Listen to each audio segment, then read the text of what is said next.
Thank you. That's what my wife accuses him of doing. I think That's my husband too. He talks on the grocery store line. you do meet interesting people by the conversation.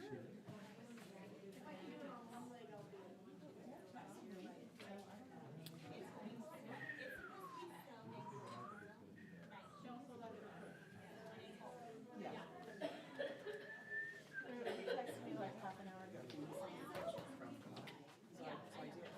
today.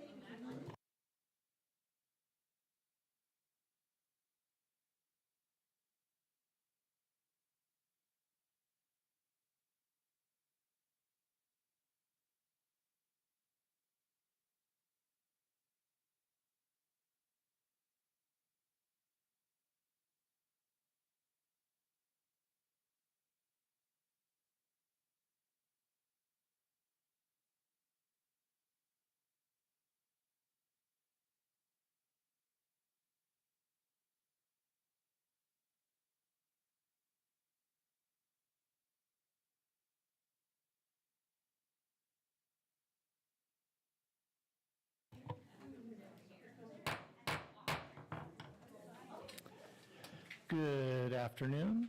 Welcome to our first meeting of the calendar year. Happy New Year, everybody. Hope you had a good holiday, enjoyed your time off. Mrs. Barnes, roll call. President Kaminsky? At 5:06, I say aye. I'm here. President Kaminsky? Here. Vice President Kelly? Here. Clerk Wood? Here. Trustee Cooper? Here. Trustee DeSorensen? Absent? Oh. I got live in the show, right? Trustee Napier? Absent. Trustee Sweeney? Absent. Superintendent Larson Everson? Here. And I'm Deanna Barnes. Thank you, Mrs. Barnes. It's now time for the flag salute and moment of silent reflection. Tonight's pledge and reflection moment will be led by Mrs. Jennifer Carr, Learning Director at Golden Hills Elementary. Mrs. Carr. Good evening. Please stand for the flag salute. Ready, begin. I pledge allegiance to the flag of the United States of America and to the republic for which it stands, one nation, under God, indivisible, with liberty and justice for all. Please remain standing for a moment of silence.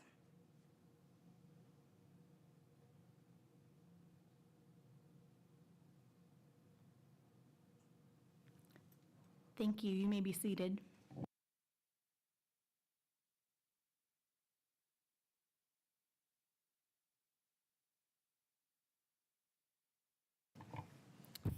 Thank you, Mrs. Carr. Approval of the agenda. Do I have a motion to approve the agenda? Kelly, a second. It was motioned by Trustee Cooper, seconded by Vice President Kelly, that the board approve the agenda. All in favor, say aye. Aye. Any opposed? Carries 5-0. Recognition of Capturing Kids' Hearts student greeters. Superintendent Larson Everson. Yes, so small correction on the last item, 4-0. I'm sorry. 1, 2, 3, 4. We do have 5. We do have 5. Okay, never mind. I'm on another planet. But our students who are here this evening are not on another planet. I'd like to introduce you to this evening's Capturing Kids' Hearts greeters, Caitlin, Cole, and Caden. They're seated up here in front, and they are from Tehachapi High School. They joined us this evening, giving up their own time so they could model and highlight our Capturing Kids' Hearts program. They did a great job. They were very poised, professional, and hospitable as they welcomed. They also answered a lot of questions about their plans for the future and why they were here this evening. So good job on the fly answering those questions from our staff and board members. One of our important district goals for Capturing Kids' Hearts is to assist all of our students in developing communication skills and self-confidence, because we know this will help them throughout their lives. So at this time, I would like to invite our greeters, Caitlin, Cole, and Kaden, up here in front, and then the board to come on up in front as well, to give an official thank you and meet all of them in person.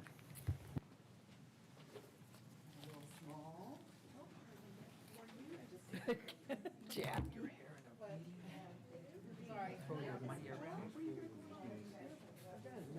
Dave, raise face. We'll get it second. Yeah, here's the video one, but let it go to my camera so I can take a couple pictures.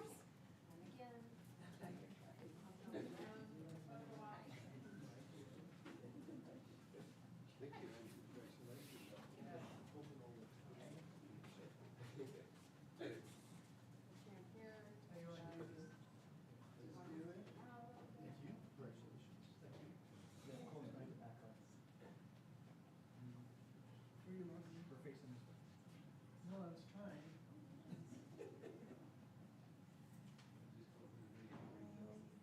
One, two, three. Mr. Kaminsky, maybe come back over on this side, nicer. Cool. You're not Mr. Kaminsky. Okay, ready? Mr. Cooper and Kirkwood, there you go. Okay, ready, one, two, three. All right, we got it, thank you. Thank you very much, students, for being here with us.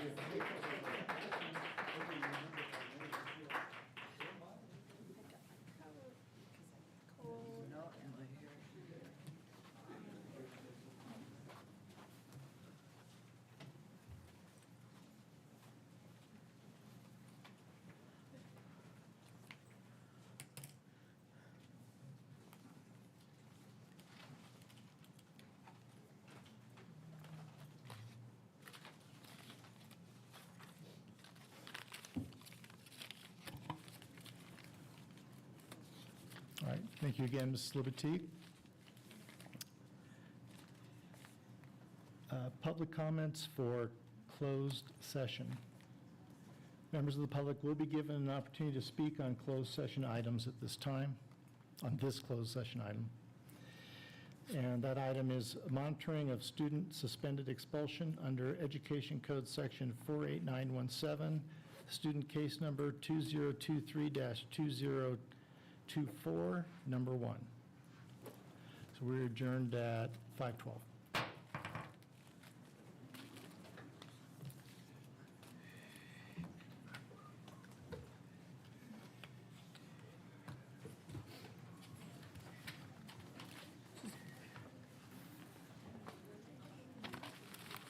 I just called you.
Thank you, thank you, thank you.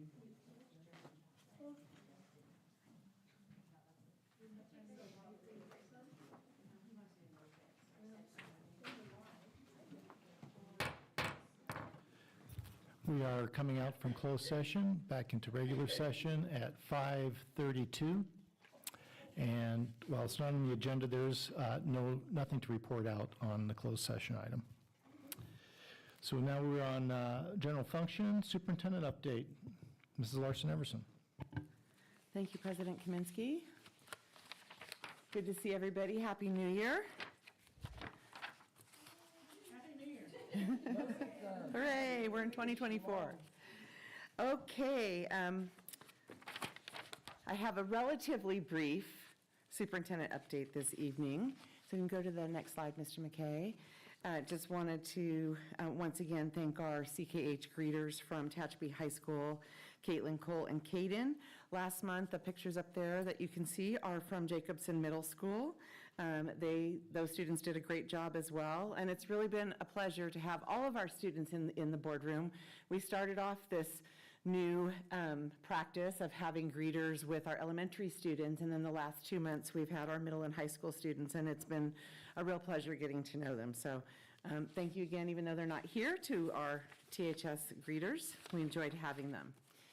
And then this evening, we're going to kick it off by sharing the good with some hoorays. And because of the break, I didn't ask our site administrators to submit hoorays. I came up with a few on my own, so I didn't have to burden them with that before they were going on vacation or right when they were coming back.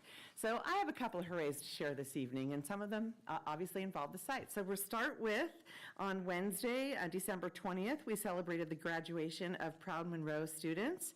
I want to thank the parents, family members, teachers, and staff that attended the ceremony, as well as Board Vice President Kelly and Trustee Cooper. It was a joy to be there and to experience their joy and their celebration that evening.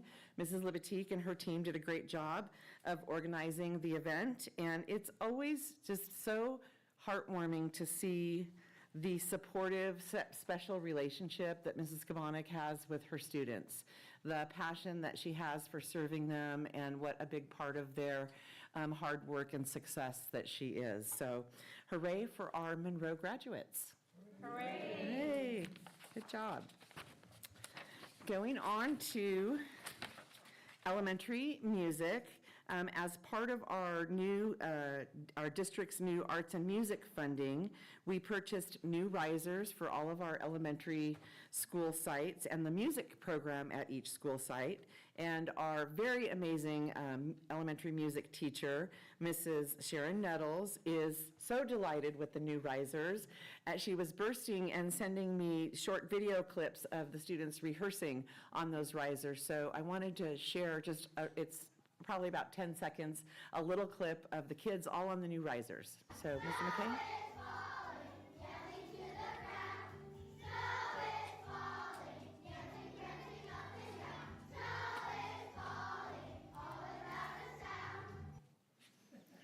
So that's the students practicing on our new risers, and again, we're very lucky as a district to continue to have board support and community support for music programs and the benefit that brings to our students, and we have an amazing elementary music teacher to lead that. So that's a big hooray. Hooray! You guys are on it in 2024. I love it. All right, we're moving on. We're not to leave out JMS, and we know there were a lot of music performances. I'm only focusing on a few this evening. But on December 19th, JMS Choral and Percussion provided a program, and it was very well attended. They were at the direction, or under the direction, I should say, of Mrs. Lisa McKim. The students did a really great job. The cafeteria was full, and once again, just great to see the arts alive and well in our Tehachapi schools. So hooray for JMS Choral and Percussion Program. Hooray! Good. All right, moving on, I'm very, very happy to share that our district team is working once again with AST to bring back the Intermediate Space Challenge this spring. I want to thank Ms. Laura Lundberg for her communication and her efforts and her willingness to revive this event. This hasn't happened since pre-COVID, And the challenge will provide a highly engaging and educational experience for our upper elementary students who will work with THS THEMA students as mentors to help them build, name, launch a rocket. They do all kinds of really engaging activities as part of this challenge. And then the culminating event, when they launch their rockets, takes place at the Tehachapi Municipal Airport. So I'm looking forward to continuing to work with Ms. Lundberg along with Mrs. Paxton, and hopefully we'll see this event happening later this year. It is this year in 2024 spring, so hooray. Is that the fifth graders at the airport? Fourth and fifth. Now for a little sports update, the Warrior basketball teams have had a handful of games this past month in preparation for league play in 2024. The Lady Warriors varsity basketball team had a notable win against Hanford Sierra Pacific in overtime, one of the top teams in the Central Section. So far this year, the Lady Warriors are averaging, get this, 61 points per game and defeating their opponents by an average of 34 points per game. Boys varsity basketball has also recorded wins over Del Oro, Foothill, Kern Valley, and West.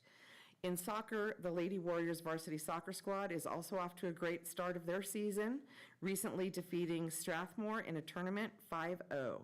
In wrestling, the boys varsity squad hosted a dual meet for the first time since 2017, defeating Kern Valley 42-18, while the Lady Warrior wrestlers hosted their first ever dual meet, also defeating Kern Valley 35-30.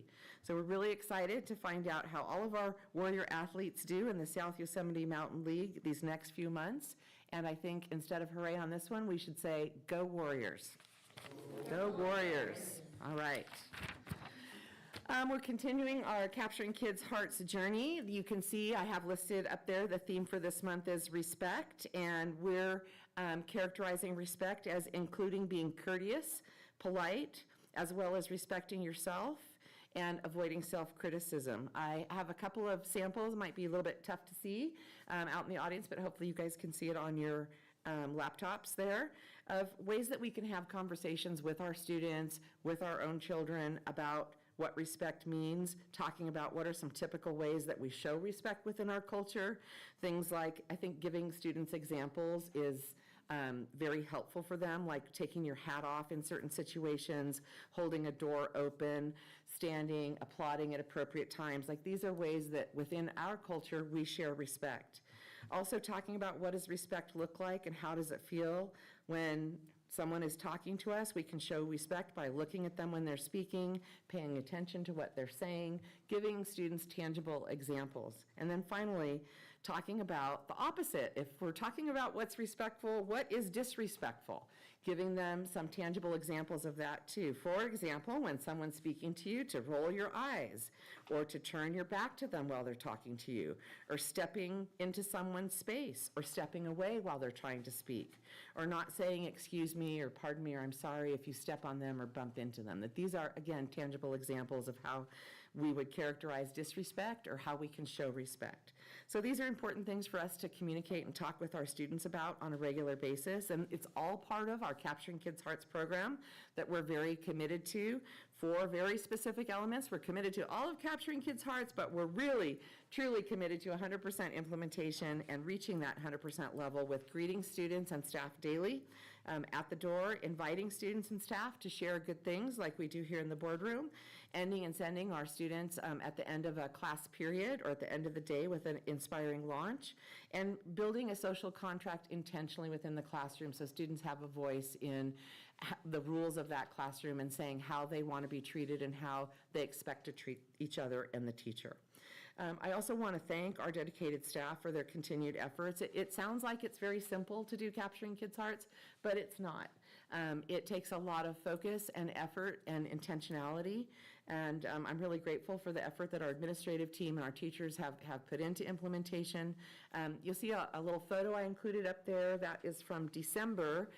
In late December, just before the winter break, we had one of our Capturing Kids' Hearts consultants, Mr. Shane Naderman, visited the district here. He attended a district office meeting that we have, and we talked with district office staff, we talked with site staff, we talked with all of our staff about Capturing Kids' Hearts. And so he joined us for that meeting, and he also conducted site visits at Golden Hills, Jacobson Middle School, and Tehachapi High School, and met with site administrators. And we really appreciate not only, it is contracted support, but he's an excellent mentor for all of us, and we really appreciated his insights and the support that he provides us and helps us to deepen our implementation here and work harder towards implementing it fully in Tehachapi Unified. So that's a little bit about Capturing Kids' Hearts and where things stand, and we'll move on to give a little enrollment update. So you can see, as usual, we have this year on the right, last year on the left, and it's different all the time. Enrollment is definitely always changing, but the bottom line is when we look at week 18 for this school year compared to week 18 of last school year, we are 34 students in the positive. And moving ahead to look at attendance, as you can see, this is also for week 18. I will point out that just before the winter break, we had a lot of flu and respiratory illness floating around. We had a lot of staff and students that were affected, and that did impact for that week, week 18. You can see our attendance was down at 87.93, and that compared with the same week of the prior year, which it was at 90.95. However, as you can see for our year to date, we're doing very well, still performing higher than we were last year. This year, excuse me, we are at 92.65 for week ending 18. We're always striving to achieve higher than that, but that is well above where we were last year at this time, which was 91.35%. So we recognize definitely how important attendance is, kids being in school so that they can benefit from the instruction and time with the staff and with their peers. And our team works really hard to make sure that our families are getting the support and encouragement for students to attend school each day.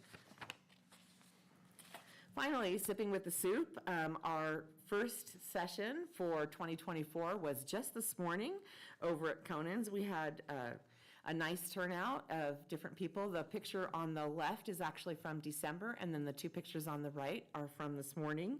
And one of the most recent things that have come out of conversations at Sipping with the Soup is a little partnership with the Tehachapi Depot. I can pass these around.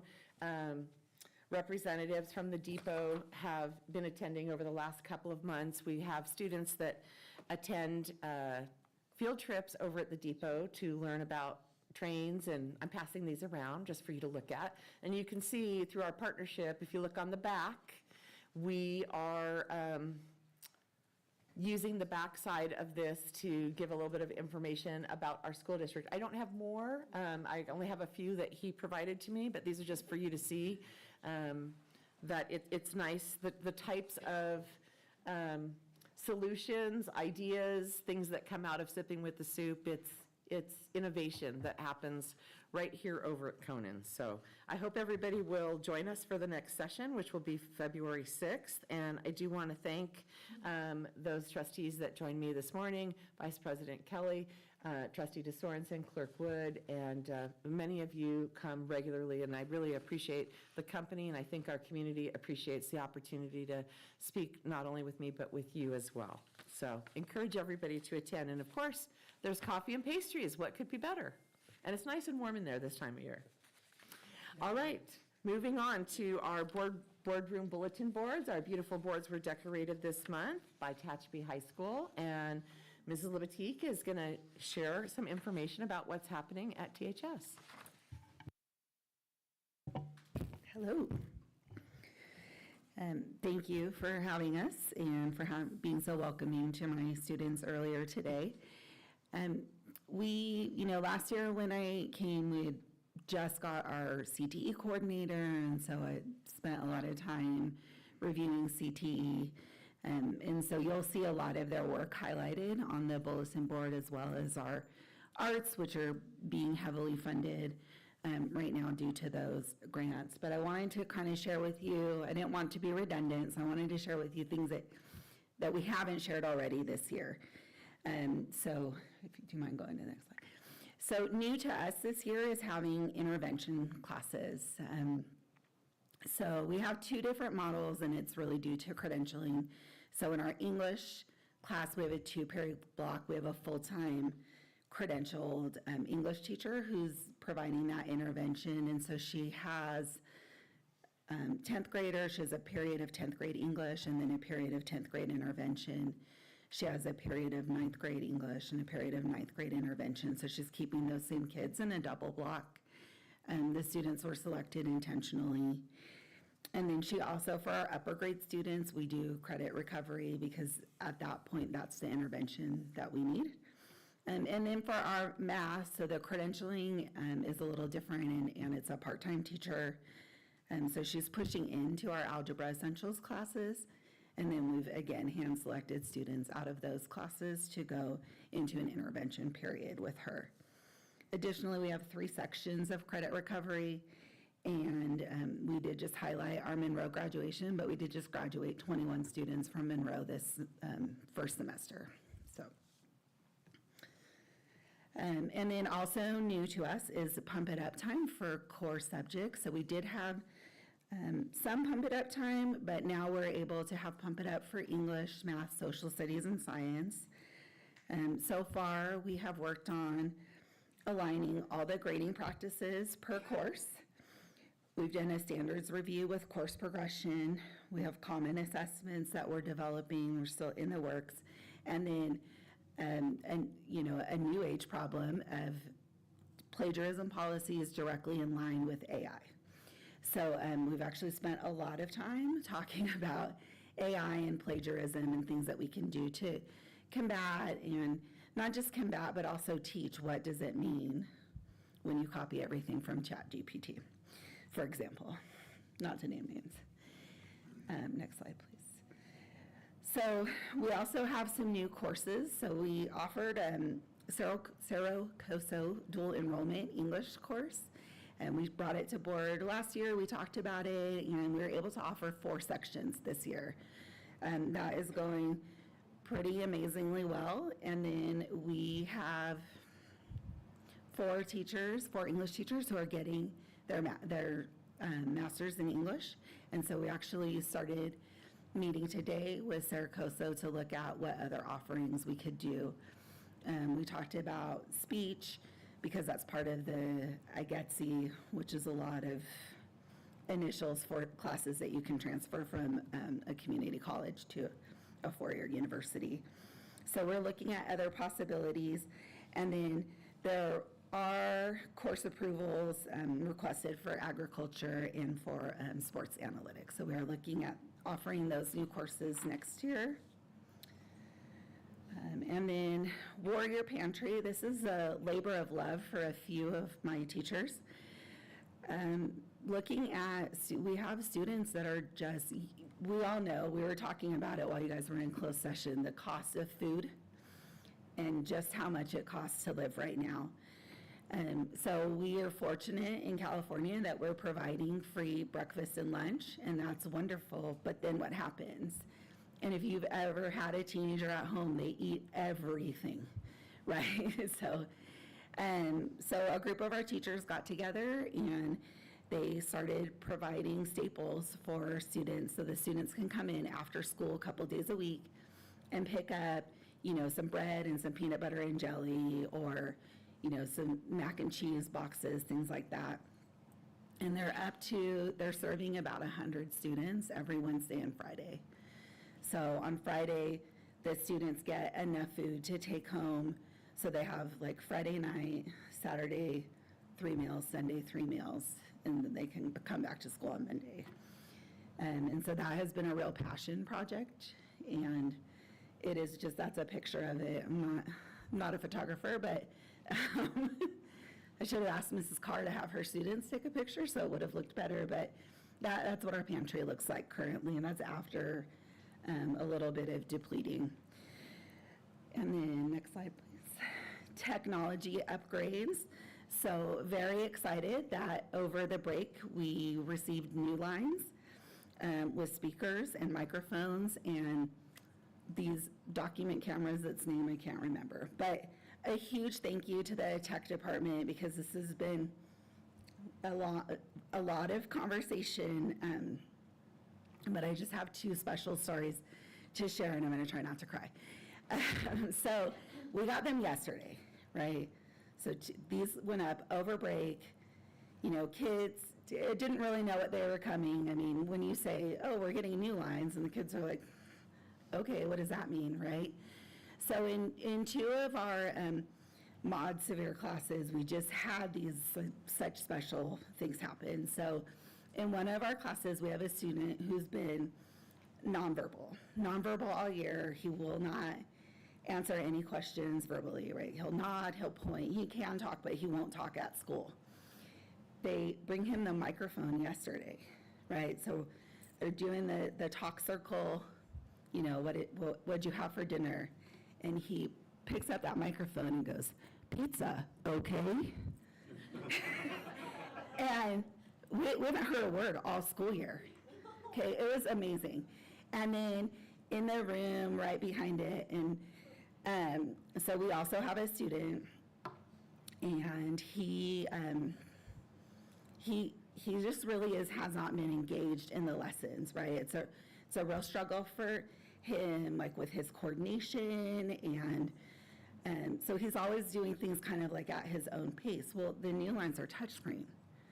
So today he was able to fully participate in just a very different way where, you know, other students are talking, he's nonverbal, but he was able to walk up to the screen and touch, you know, his spaghetti and then have it say spaghetti for him. And I was like, see, I'm gonna start crying. Those are two small stories, but it was so moving. I went back and cried in my office because if you knew, like having those students for so long, how special that was. And I just say huge thank you to the tech department because I know we've been challenging, but we really appreciate it. And the teachers are, you know, absolutely loving the technology, and so are the students. And to walk in and to have voices amplified on the microphone, it just makes the classroom just so much more accessible. So I really appreciate it, and thank you.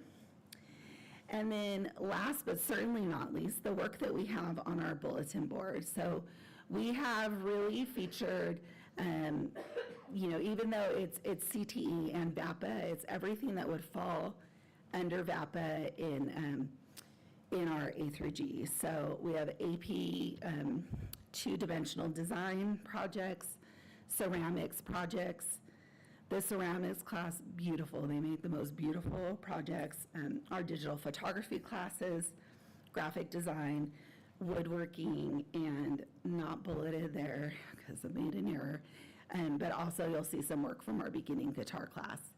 So really exciting things happening, and I can't do justice to what happens on our campus, but welcome you to come visit anytime you want to. And thank you. Thank you, Mrs. Liberty. Thank you, Mrs. Liberty. Really, really appreciate it. We're almost done. Sorry. That's okay. Take your time. Just have a list of upcoming dates and events I wanted to cover very quickly. We're starting off with this week. Tomorrow, JMS basketball, 4:45 in the JMS gym. And then over the weekend, there's a basketball tournament. I don't know the times on that. I think that's still being worked out. Also, just a quick reminder that next Monday, all TUSD schools will be closed due to the Martin Luther King holiday. And then on the 17th, THS is hosting a parent freshman night in the THS Cafe at 5:30. We have a Facilities Advisory Committee meeting next week on Thursday, the 18th. CTF, Citizens Task Force, on Thursday, the 25th. And then the 29th is our second non-student day for this school year, and we're providing teacher professional development on that date. It's our second day of, full day of EDI. And we're looking forward to that and meeting with all of our teachers. And then, believe it or not, February 6th will be the next session of Sipping with the Soup, and then we'll be right back here on February 13th for our next regular scheduled board meeting. And of course, you can access our calendar on the TUSD website for all of the sites. It's color-coded on there if you ever want to see what's happening throughout the district. And having said that, that concludes my update for this evening. Thank you. Thank you, Superintendent Larson Everson. TAT update. Ms. Bowman.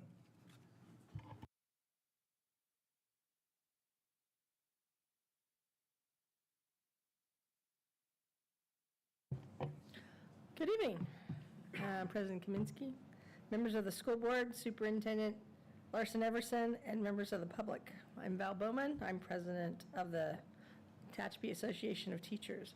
Isn't it amazing how we come off of vacation and we're so tired by 5:30? I could just go to sleep. I'm so tired. Anyway, welcome to 2024, and specifically second semester of this school year. We've only just returned and already the activity calendar is filling up. The first thing we're going to talk about is the tentative agreement between TAT and the district. But before I continue, the TAT Executive Board would like to thank the following members of the TAT bargaining team: Lisa Archie, Amy Armstrong, Jenna Burgess, Shelley Marks, Kim Ross, and CTA negotiator Troy Doyle, as well as the district bargaining team, Superintendent Larson Everson, I get that wrong at least half the time, Hojat, Intezari, Kendra Bailey, Andrea Paxton, and Dr. Roxanne Romero, as well as your person, whose name I can't remember, Candace? Bendoyan. Candace, who has a last name that I do not know. You guys spent many long hours preparing. We did a lot of surveying, organizing, reviewing state and federal laws, updating, and of course negotiating. There's still a little bit of cleanup left, and we have to do our general meetings. But we wanted to thank you all and recognize the fact that we know that all of you spent many, many hours beyond your regular work days, and you sacrificed your own personal time, and we really appreciate that. So the new semester began yesterday, and with it, the regular hustle and bustle of the workday. There's so many things coming down the pike, and the days are getting busier and busier. I mean, we were just looking at our calendars, and we've already got stuff planned into May, and it's just January 9th, right? We're already talking about snow days. Like, when are we going to get a snow day? We're only down day one. It's important to remember that our jobs are like pyramids. The base is simply made. It's wide and it's solid, and it's created by doing the job that we were hired to do. But as the pyramid becomes higher, as more stuff is piled on those plates, as the top of the pyramid narrows, it weakens and it might collapse. So as this semester progresses, please think about all these unique pyramids that we have in this district and what may cause their possible destruction. Every person in this district has their own pyramid and is working every day to prevent destruction. The pyramid can only be so wide and it can only be so tall. So in the next few weeks, we know that we're going to be busy and we know we're going to get to it, but let's remember everybody's got a pyramid. All right, thank you. Have a good night. Thank you, Ms. Bowman. Thank you. CSEA update. Is there anybody here from CSEA? Doesn't look like it. PTO update? Same. Facility Advisory Committee update and recommendations. Mr. Costello, thank you.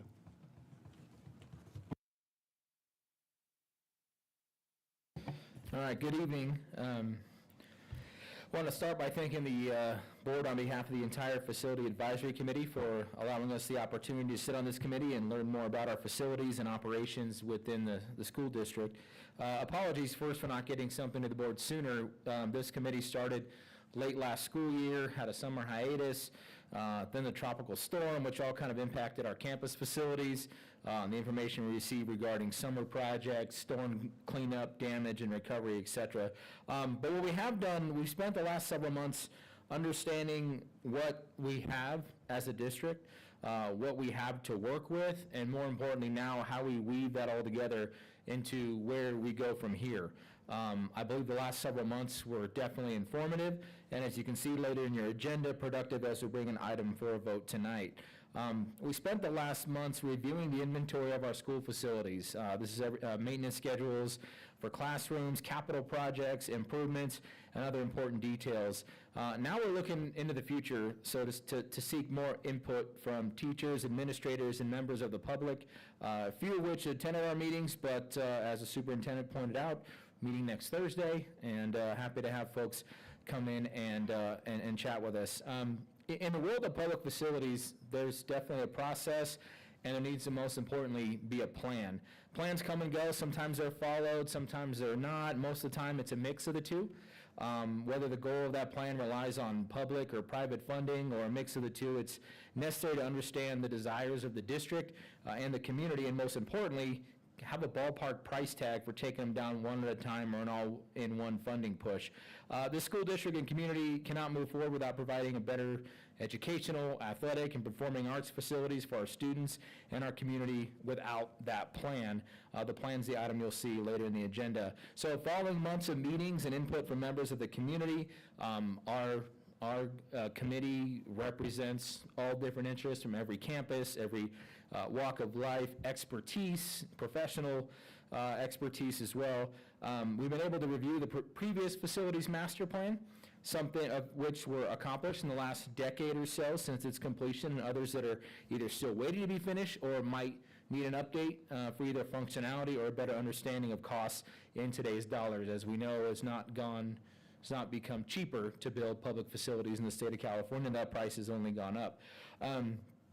So, now it's time that we update that plan. After our productive meetings, the Facility Advisory Committee unanimously approved a motion last month to bring forward an agenda item to this board to authorize district staff to seek proposals for an updated facilities master plan encompassing all TUSD campuses and facilities. So as part of this plan, the eventual consultant who's ultimately selected will be also seeking input from the residents of the district. This is an opportunity for priorities to be heard and for the entire scope of work to be discussed. We hope the public will participate in this process and bring forward issues if it's on the athletic facility side or performing arts or potential future classroom expansions. This is the opportunity then to kind of bring those to the forefront. And of course, obviously the costs associated with updating current facilities used for everything from athletics to community events and bring some of those up to modern standards. So we not only need that plan, but as I said, we also need a price tag, and hopefully the response to the requests provides us with a consultant that gives us at least a ballpark figure for things like additional classroom space, athletic facilities, and more. So again, thank you for your time and the opportunity to be part of this committee. Our next meeting, as I mentioned, is Thursday the 18th. We invite members of the public to attend and provide concerns. Caveat there, we're not a committee that sets policy or gives direction to staff, but we make recommendations as a body to this board, and as I mentioned, you'll see an item later in the agenda. So I appreciate the time, and if you have any questions, I'd be happy to answer them. All good? All right. Thank you, Corey. All right, thank you.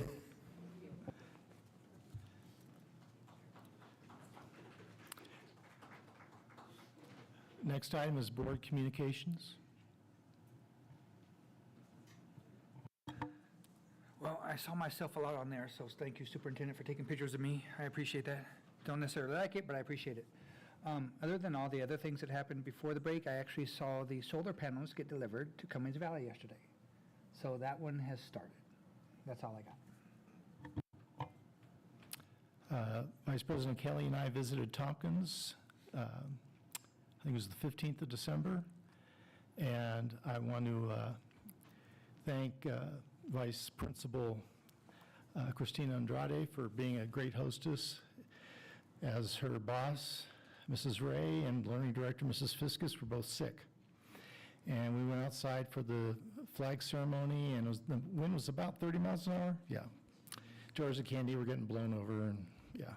But she was, like I say, I'm sure she had other things to do that she'd rather do, but she took us around to a representative number of classrooms, and we enjoyed what we saw and were impressed. Anyone else?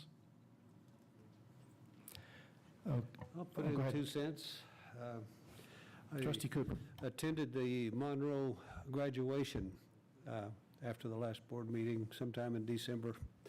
The days have kind of run together the last 2 months, but it was very good to see people graduating, moving forward. But the thing that I thought was the most outstanding, enthusiasm of the teachers, the instructors over there, and the participation of the parents and the family, because for the size of, or the number of people that were graduating, one whole side of the gym was filled up. There's a lot of people in there supporting those kids. And that's all they need, support, encouragement, and tell them they can do it. Thank you, Trustee Cooper. I have one item. Board, the superintendent passed out AB 557 from Schools Legal, how to meet remotely during proclaimed state of emergency, but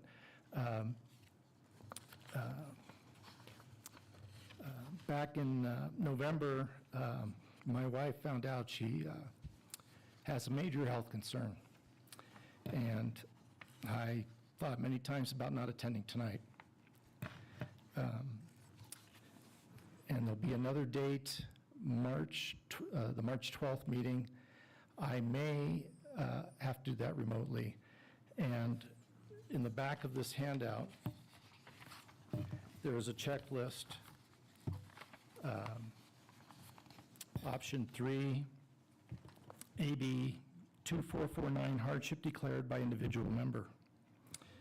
And all of these things, they aren't under the option, they're what needs to be done. And I've already talked to the superintendent a couple times about this. My basic responsibility here tonight is to let you know that that March board meeting, I may have to do that remotely.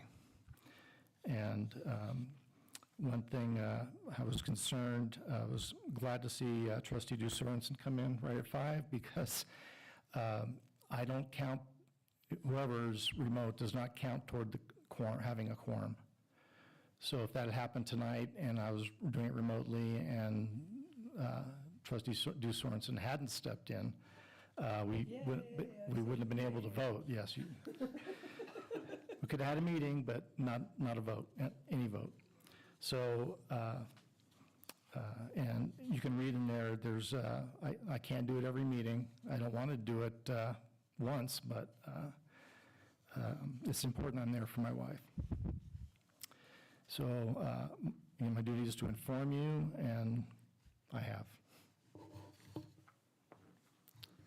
Mr. Kaminsky, the only thing that I would like to mention on this is, as for the benefit of our team, our support team here, that one of the requirements for this type of remote participation is that the public is provided with the means to see and hear the meeting remotely, which means that typically when we have a meeting, we are doing an audio stream.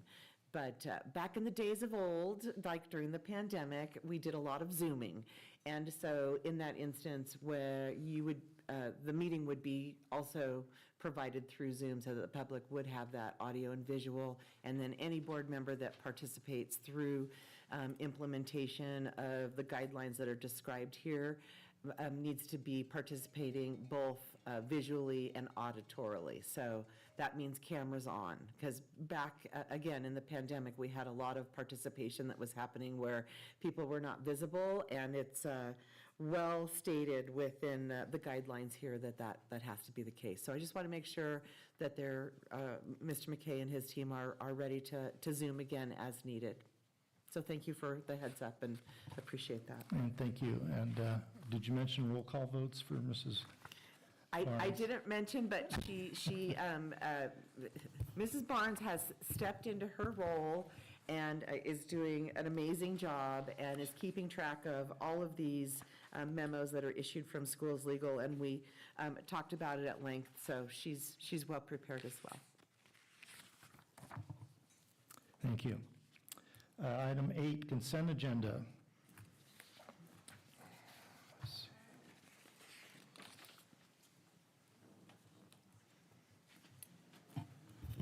Again, the consent agenda is items that normally would be approved, and so they're all voted on at once. If there's any board member that wishes to pull an item for a separate vote, they have that option for discussion. Is there any item on the consent agenda that a trustee wishes to either pull or further discuss? Okay, that leaves me. I wish to pull the, let me scroll down. Item 11, the personnel reports. My reasoning, I can't explain because it was, those of you that were there at the last closed session in December might be able to figure out the why, but I can't disclose that in open session. But I'd like to pull that, number 11, for a separate vote. On that, I have a clarifying question. Do we need to pull both or just one, and can we separate it or not? We're just going to pull number 11. Just pull it straight across. And I do want to just reaffirm what you just said, to remember to the board members that it was a closed session, and just pay attention to what is said, that's all. Okay, so I will make the motion with pulling number 11 to be separated. We don't need a motion on that. No? No. Okay. But you can make the motion. Cool, I'll make a motion. On items 1 through 10 on the, Kelly, I make the motions on items 1 through 10 on the consent agenda. Second. it's been motioned by Vice President Kelly and seconded by Trustee Cooper to approve the consent agenda items 1 through 10. All in favor, say aye. Aye. Aye. Any noes? Motion passes 5-0. Now, on item 11, I need a motion to approve that. I can't discuss, again, because what was mentioned in closed session cannot be divulged in open. I have a motion to approve number 11. I'll make the motion. I'll second. It was motioned by Clerk Wood, seconded by Trustee Cooper to approve consent agenda item number 11. All in favor, say aye. Aye. Any noes? No. Motion passes 4-1. Superintendent, number 9. Number 1, information item, Tehachapi Unified School District CalCard policy and procedure. Thank you, President Kaminsky. I wanted to back up just for a minute. If you wanted to go, I think we skipped over public comment, which is number 7, just before consent agenda. I didn't know if you care to read that. I probably did it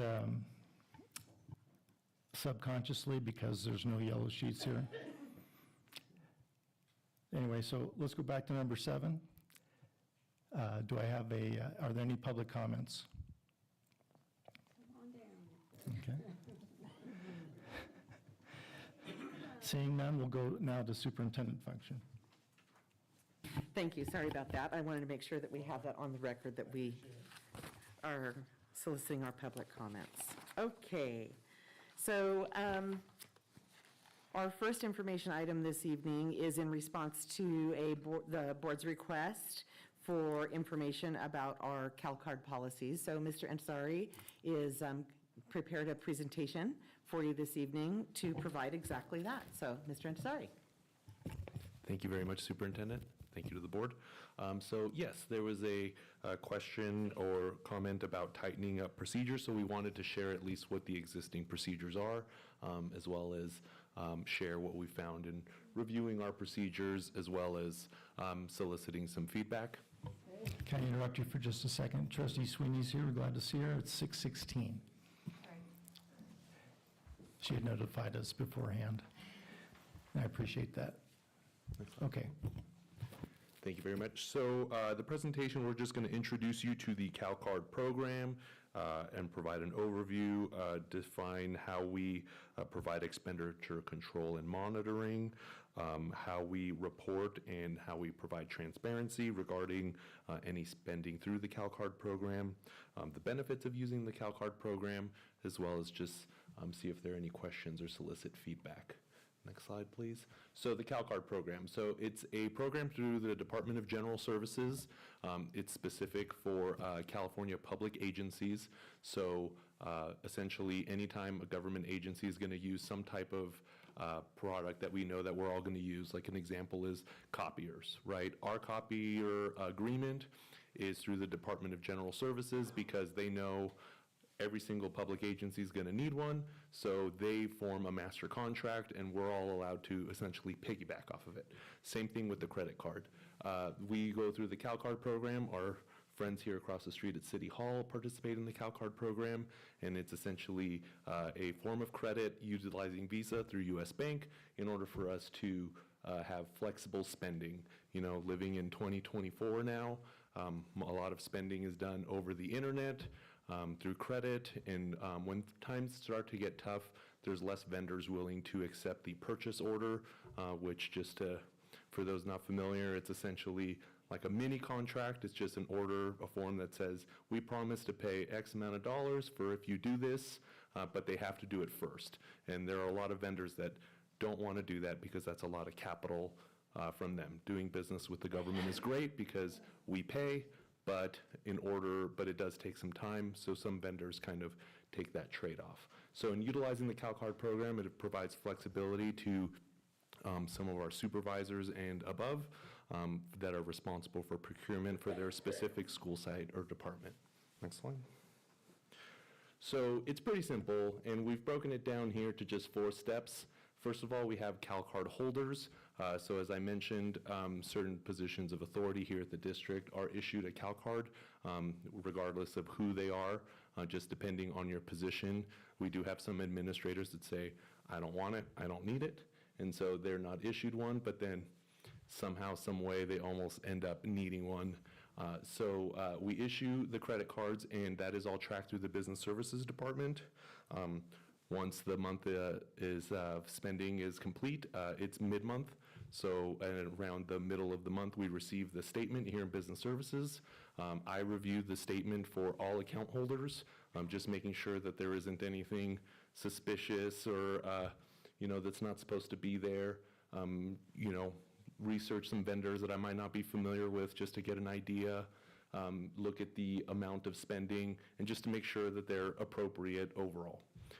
Then the Business Services Department will transfer or send out the statements for the respective account holders for them to reconcile.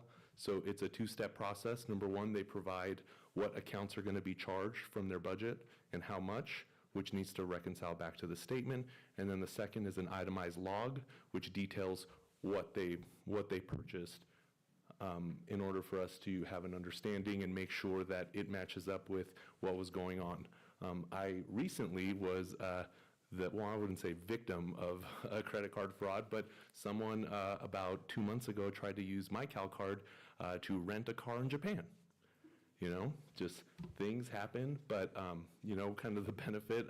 We also had an instance also on my credit card, which is weird because I don't use it very much, but we had double charges for something, and they were different amounts.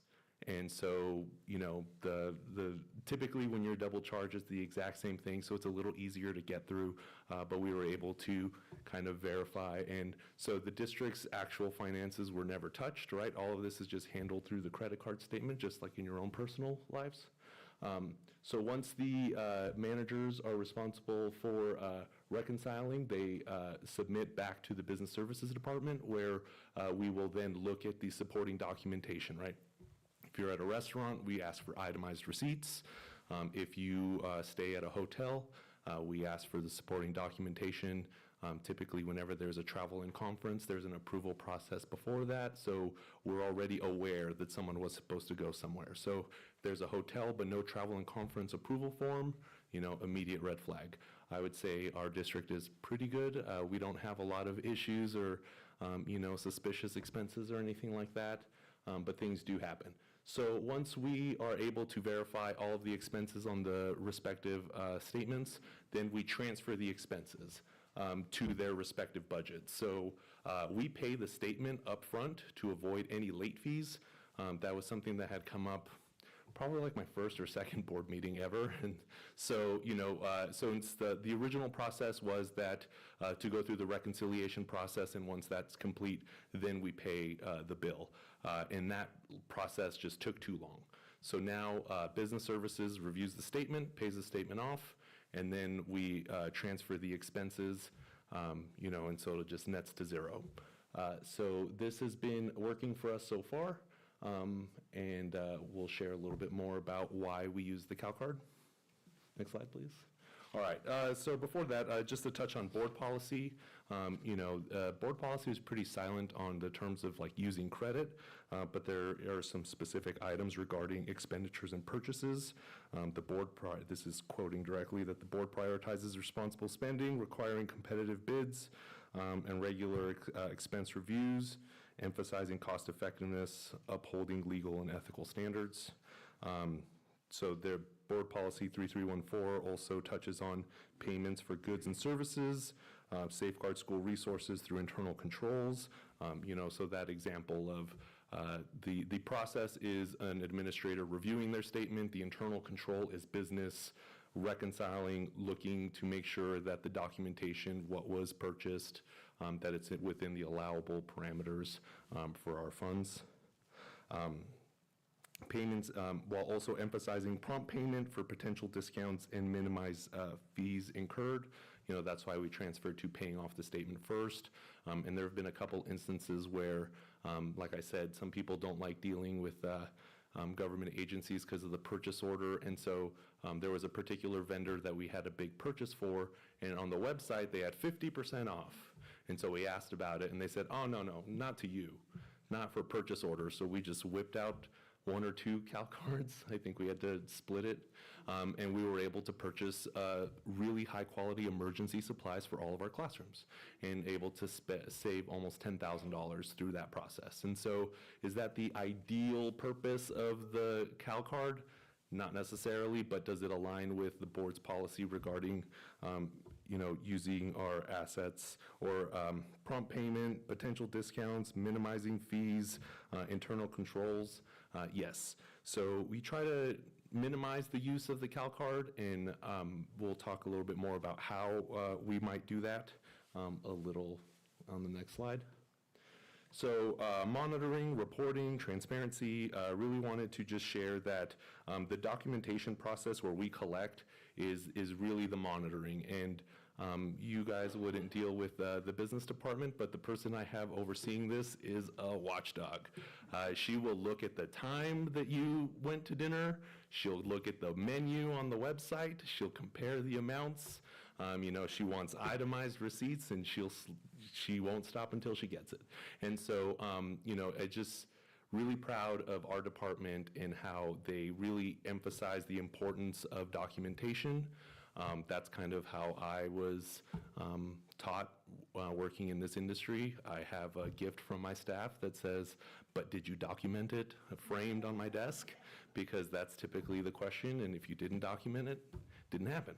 So we work really hard to make sure that we are not only ensuring that we have the documentation, but that we're transparent, right? I really appreciated the comments from President Kaminsky about how quickly we were able to get a year's worth of statements, because we do prioritize, especially in this new age, scanning all of our documents, but also making sure that we're collecting those documents to scan in the first place. And sometimes it's difficult. We understand school site administrators and department heads are busy doing a lot of things, and sometimes the administrative parts of the job are not their favorite, but we try to alleviate that burden, but it doesn't mean that they don't have to hold up their end of the bargain. If you spent it, I need the documents. Enhanced efficiency, so sometimes one of the things that we're really trying to get away from is cash. Having petty cash on hand, I think, I don't know how it was done specifically in Tehachapi, but my understanding through my auditing days is that a lot of petty cash was held at the school site for some type of emergency, and so you had an allotted amount, and whatever you had in the box had to be cash that equaled the amount or cash plus receipts that equaled that impressed amount. Of course, there was always something off. Sometimes they would end up with more money they were supposed to, and we don't know why. It was just always kind of a sensitive issue. Some people didn't want to deal with cash at all. It made them very uncomfortable. So by going through the CalCard, this is a way that we can kind of alleviate that concern about holding cash, making things more flexible, trying to get our administrators to be able to get what they need to do their jobs. Just this week, I got a call from a principal, and they said, hey, something didn't happen, I really need this, can I use my CalCard? And we were able to work out that, okay, what are the timelines, what do you need? Maybe we can get a purchase order for you, but if that timeline didn't work, you know, it's from my perspective at least, that because someone did or didn't do something, especially around the holidays, you know, our students shouldn't suffer, or the event or the quality of what event we would have shouldn't suffer. And so that's kind of a benefit of the cards. One of the things also is reducing risk. Like I said, we kind of want to get away from employees using cash, employees using their own funds. I know that especially in this industry, you know, teachers, school site principals, notorious for, you know, coming out of pocket for things, and this at least helps kind of alleviate that, you know, because you have to go find that receipt, and then you have to do this and that, and, you know, at least this way, business expenses are kept through a business tool. Next slide. So some of the benefits for using the card, obviously simplify spending. I know that making it too simple is kind of a concern, but it's something that we are trying to not only get rid of cash, but also minimize out-of-pocket expenses for employees, really provide administrators with a tool to get what they need when they need it. You know, the credit card doesn't, you know, it's not on, it's just a tool, a method of payment. It's still tied to their budget. There's just a bit of a lag between when it's off the statement and onto their budget. But for the most part, it's just intended to help them get what they need, regardless of timeline.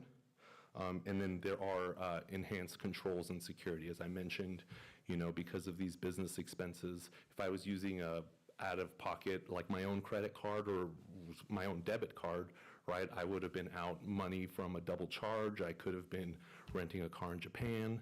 It could have been all kinds of things. And so to really limit that to a business tool that is intended for these purposes at high volumes, and to make sure that, you know, if the district has to hold off on a $300 expense while it's kind of hanging out in limbo until it gets figured out by the credit card company, that's at no expense to the employee.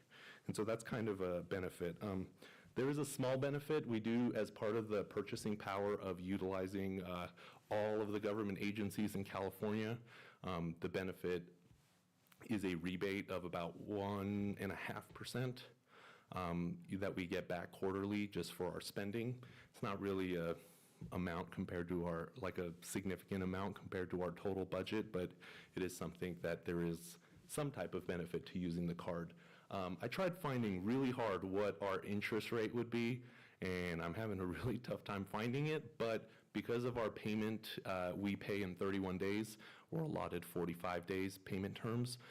We haven't seen a finance or late charge in a very long time, so I can keep looking if anyone's interested, but I pretty much do my best to stay away from anything like that, both professionally and personally.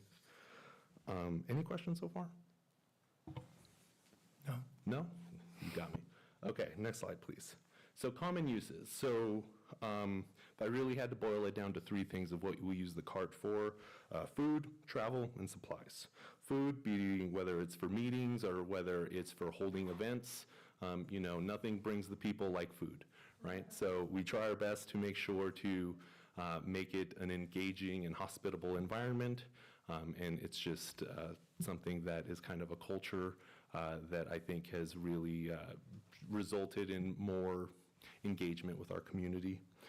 For travel, I don't know if anyone has ever tried to book a hotel for someone else, and it's a challenge, right? They almost always end up charging your card anyway, or, oh no, you use the card to reserve the room, not to pay for the room, and then everyone's all confused, right?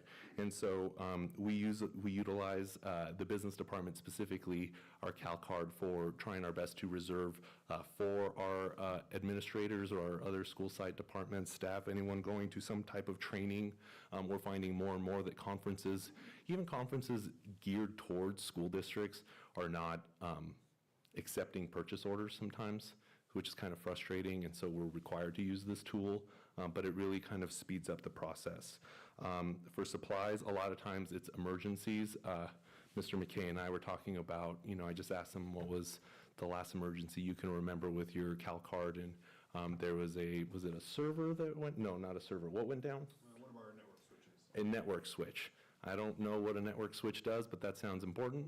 And so because we're able to order like that same moment, right, instead of like, okay, well, it's the evening, all right, tomorrow morning, send me a request, I'll go in, and because it's over a certain threshold, I'll have to track down the superintendent and make sure that, you know, she puts her approval, you know, it got done. We know, you know, he's a professional, we know he knows the rules, and so we press forward. Also, as I mentioned, a lot of vendors do not accept purchase orders, or they'll stop accepting purchase orders, and this is a way to facilitate. All right, so the slide that I'm dreading the most is explaining who the card holders are. These are just by position, and I input their amount. For the most part, principals are allotted $5,000. Again, this is just to be for whatever, you know, might happen, and that they are able to cover it. The only exception would be the high school principal. Because of the level of activity, it's double that. Most principals don't really use their cards a whole lot. Typically just for, it's a lot of food, but it's also some emergencies. We have a lot of supervisors at 5,000. We have our IT department, the network manager has 10, the director of IT has 15. The directors, for the most part, 8,000, with the highest being 17,000. The chief administrator of business, myself, my limit is 25. That's because we do a lot of volume. So if you have, let's say, for example, the board was going to go on some type of conference and travel, that would be either done at the superintendent's office or at the business office, while also having room for any type of emergency. So while these limits can, you know, can get pretty high in the tens of thousands, for the most part, our average account balance is probably somewhere around 3,000, and that's mostly skewed because, you know, one will have $200 and another one will have $15,000, you know, but for the most part, according to our last statement, we have an average account balance about $3,400. Next slide, please. So in reviewing our process, there's some updates that we'd like to make next year once we when we come back from the summer break. We meet with administrators and, you know, an overview. Last year, we were really focused on the process, you know, teaching the clerks and the school site secretaries how to reconcile the CalCards, how to use the account numbers, I mean, really starting from scratch. And now as we build, wanting to really work with our administrators on, you know, just the process of the CalCard, what it's for, and just to make sure that we have the documentation to support them. So for example, the current process the flow chart in the policies and procedures says that doesn't have the part where we pay the statement up front.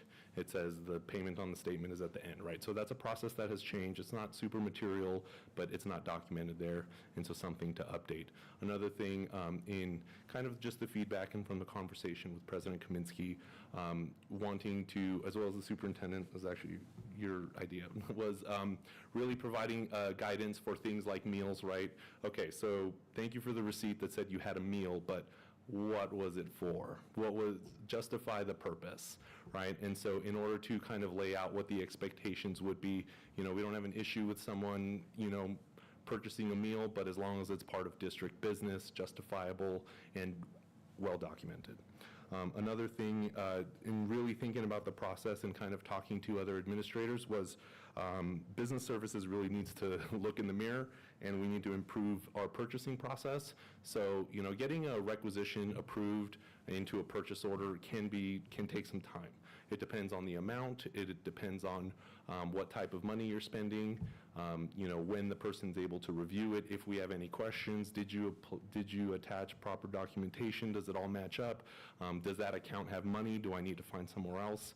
And so the more that we improve that at the district office level, the more that we can incentivize that administrators don't feel that like, oh, it takes forever, I'm just gonna like do it the quick way. So really improving that process and really making sure that CalCard use is limited for like purposes where that doesn't circumvent the approval process. And then, so we're hoping that while we've had good outcomes We haven't had any issues regarding unallowable expenses, either through our audit or any type of review through the county. We don't have any real budget issues in terms of like overspending.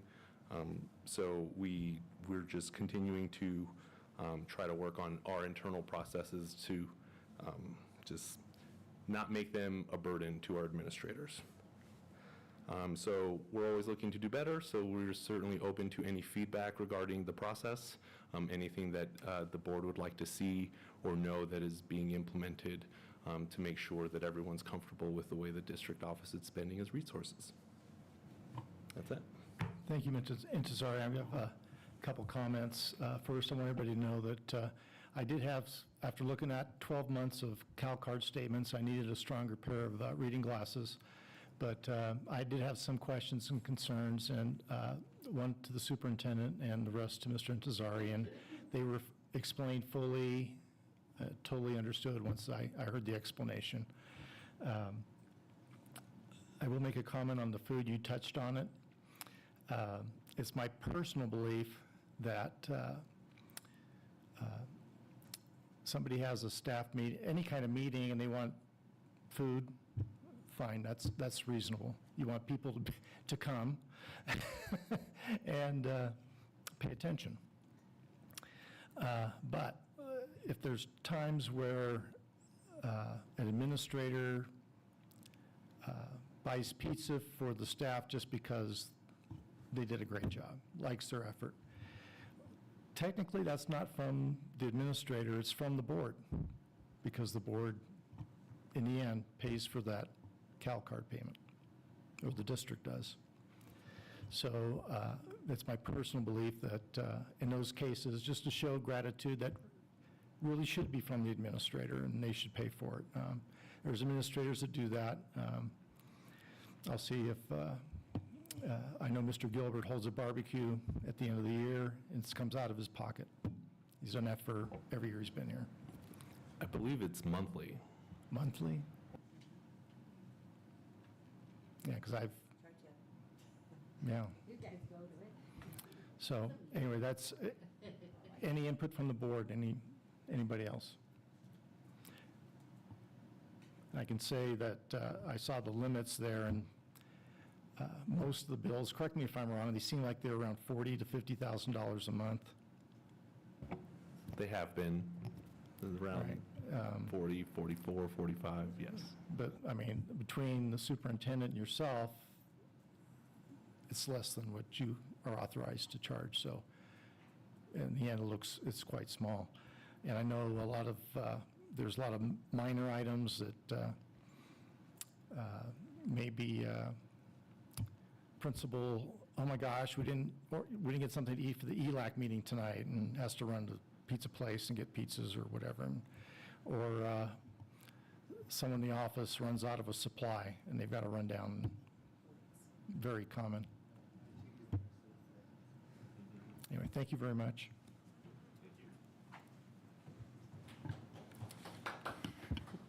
Thank you, Mr. Intezari.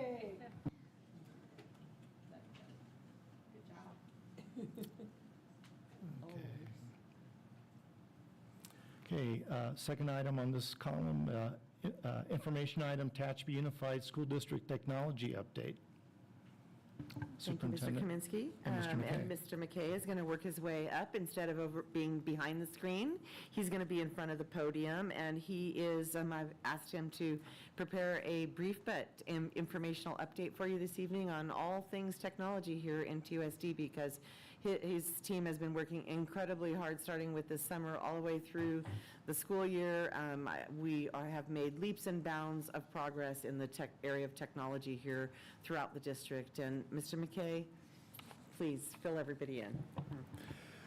Hello, members of the board, superintendent. I'd like to thank you for inviting me to share the department update today. I am very proud of what we've accomplished over the past few years, and especially this year. We've had a lot going on. I'd like to start by going over how our staff is laid out and how our support is requested from employees. We have a technician housed at each school site. This technician is the primary support for their school. The site technicians take care of requests from staff from their campus. If the technician runs into an issue they need support with, either due to a knowledge gap or not having permissions, the request gets bumped to our Tier 2 support with our district technician or network manager. Employees have multiple ways to request support, either by phone, email, or filling out a form on our website.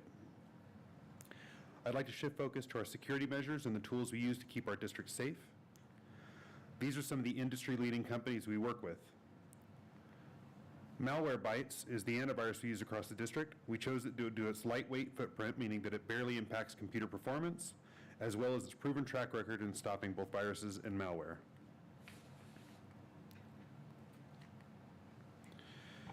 The Palo Alto is the manufacturer of our firewall. Palo Alto is one of the leading companies in the firewall space. Firewalls help to prevent bad actors from accessing our network. All data coming into our network is strictly regulated to ensure that we do not have anything on our network we were not expecting. Our firewall also detects and helps prevent malware and antiviruses and provides our content filtering for students and staff within our network. We recently updated our backup system and decided to go with QNAP for our backup solution. QNAP won our purchase through a solid feature to price comparison. The QNAP server sits on our network and backs up our servers in case of failure or compromised and deleted files. Diamond IT in Bakersfield helps us manage an off-site backup, so if something were to happen in the server room, such as a fire or other large event, we'd be able to recover from our off-site backups. Cisco Meraki is the vendor we use for our wireless network across the district. The reason I have included it with our security overview is because the access points create our guest network. This network is used for all of our devices that are not district purchase, such as phones and tablets. The guest network will only allow access to the internet and will not allow devices connected to it to talk to anything on our local network.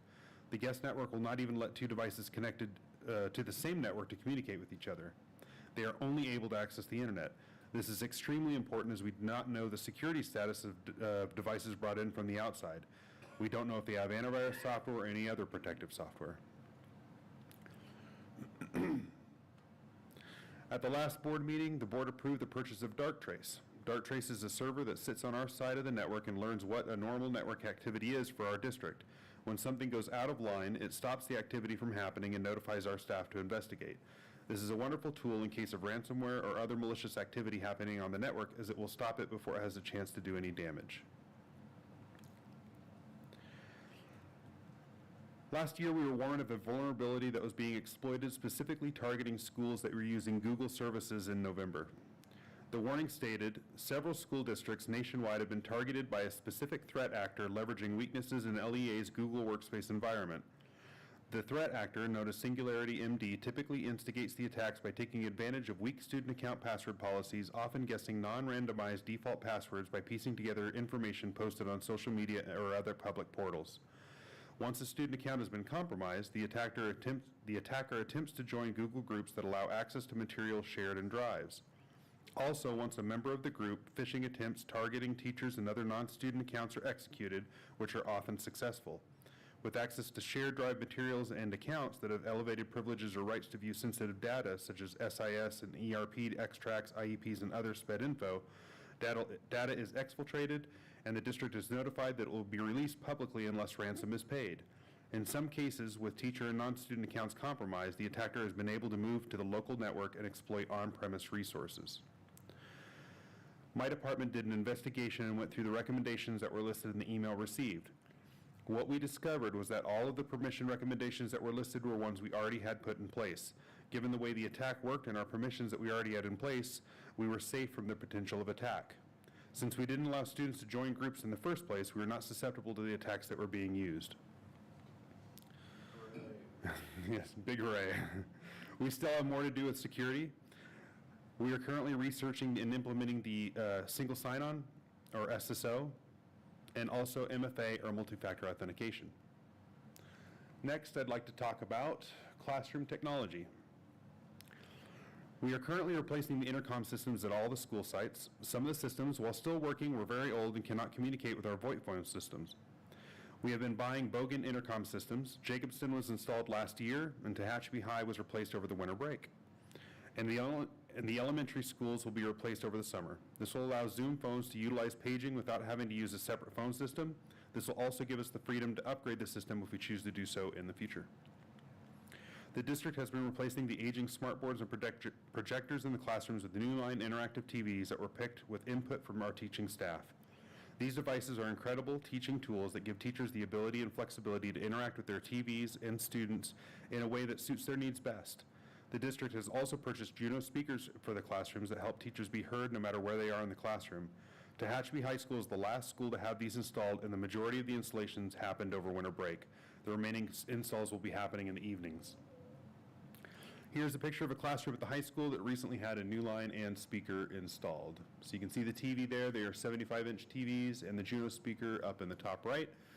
The teacher wears a pendant and also has a microphone that they can hand to students so everyone can be heard in the classroom.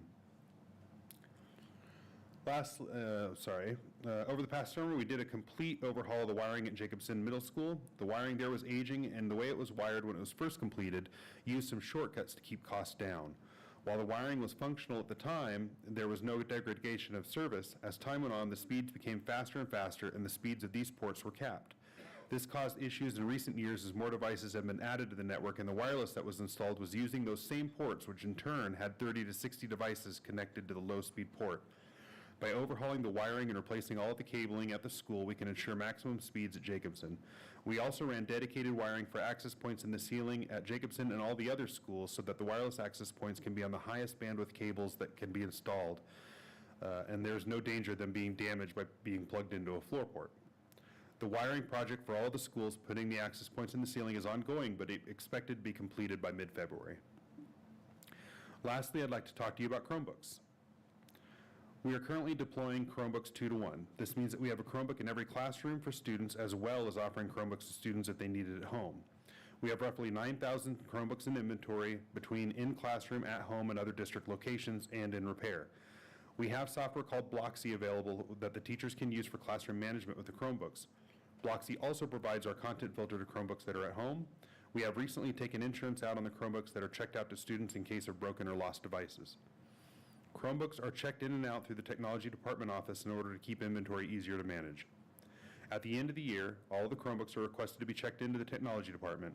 Any Chromebooks that are not turned in are disabled with a notice on the screen asking them to bring them to the technology department to receive access, and we also send out notices to families who did not turn in their Chromebooks. At the beginning of the school, the Chromebooks are checked back out to families for use throughout the school year. And that concludes my presentation. Thank you. And I'll be here for any questions if we have any. Thank you, Mr. McKay. I just have a comment. One of the calls I hope I never get from the superintendent, and it will be a phone call, it won't be an email, is that our system's frozen and got ransomware attack.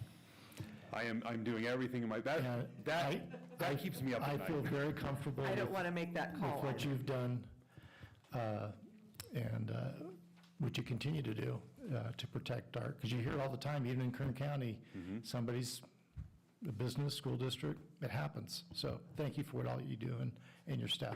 Thank you. Any other questions? Excellent. Thank you.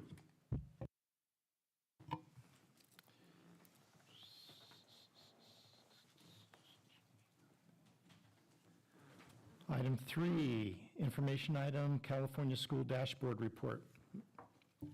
Thank you, President Kaminsky. Mrs. Paxton, our Chief Administrator of Instructional Services, is here to provide information and lots of data regarding 2SD's California State Dashboard results. And buckle up your seatbelts because this one's a little bit longer. So, Mrs. Paxton. Okay, so the California School Dashboard, the data was released December 15th, so right before the holidays. And so if you can go to the next slide. So data is gathered from our state testing, CalPADS, the summative LPAC, and local measures to generate results on the school dashboard. And CalPADS, in case you're not familiar with CalPADS, is the California Longitudinal Pupil Achievement Data System. And so we input data throughout the school year about student demographics, graduation rates, attendance, suspension, and then that's all inputted and helps generate the colors that are on the school dashboard. And this, sorry, we can just go back. But the school dashboard really is a tool for school districts, schools, parents, community to look at how our schools are doing and make decisions about where they'd like to send their school or what's working in our school or in our district. So the California School Dashboard covers the 8 state priorities that are covered in the local control funding formula, which is addressed in our district's LCAP document. The 8 priorities include basic services, and we self-report how we're doing on basic services. For example, we use the facilities inspection tool to document the condition of our facilities. We self-report that we have adequate materials, and then also in the past, which is displayed in this presentation, we've self-reported on staffing, ensuring that we have the proper credentials for the positions that are being covered. In the near future, this is actually going to transition away from self-reporting, but in this presentation, that was still in place. Priority 2, implementation of state standards.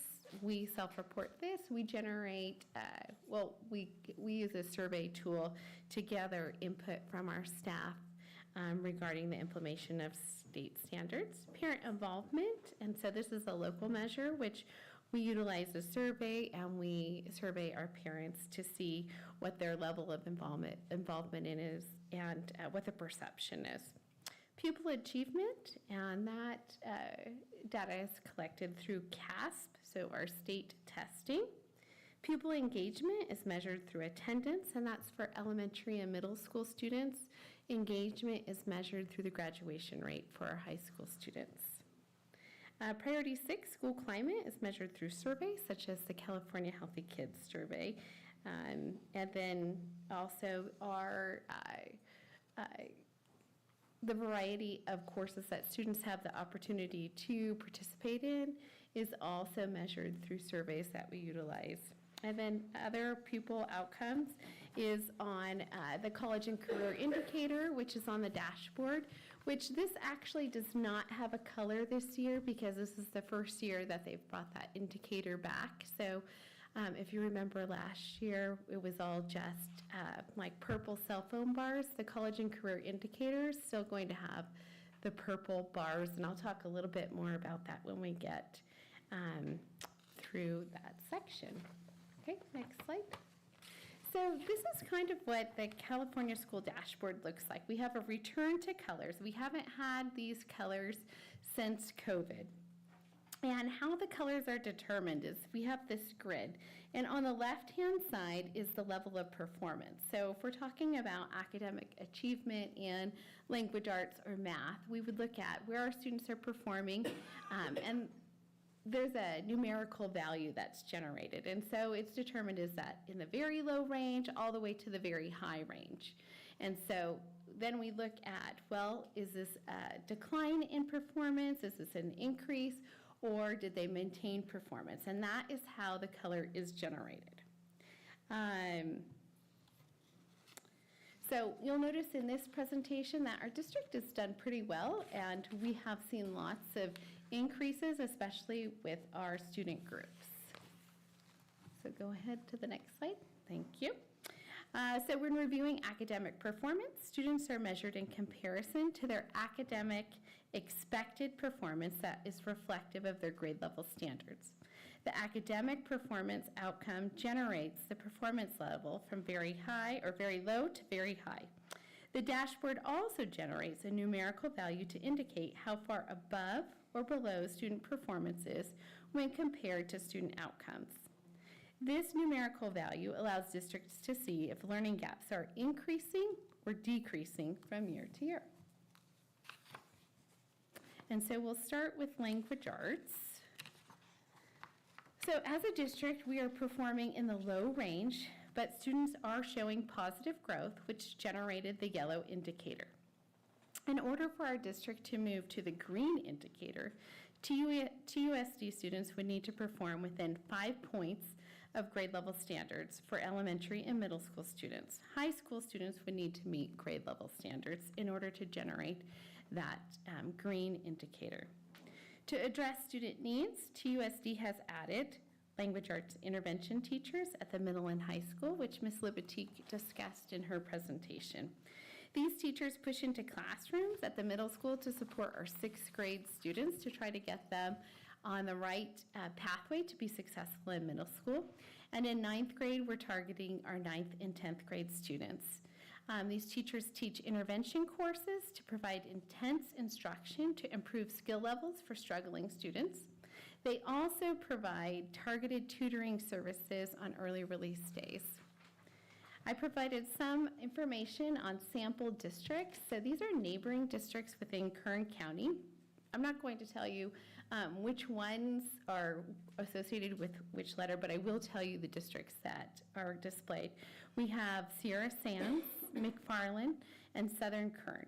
And those were selected because they are neighboring districts and they have some similarities to TUSD. So you can just kind of see where we compare with our neighbors on English language arts. And on this slide, this displays the data for our student groups.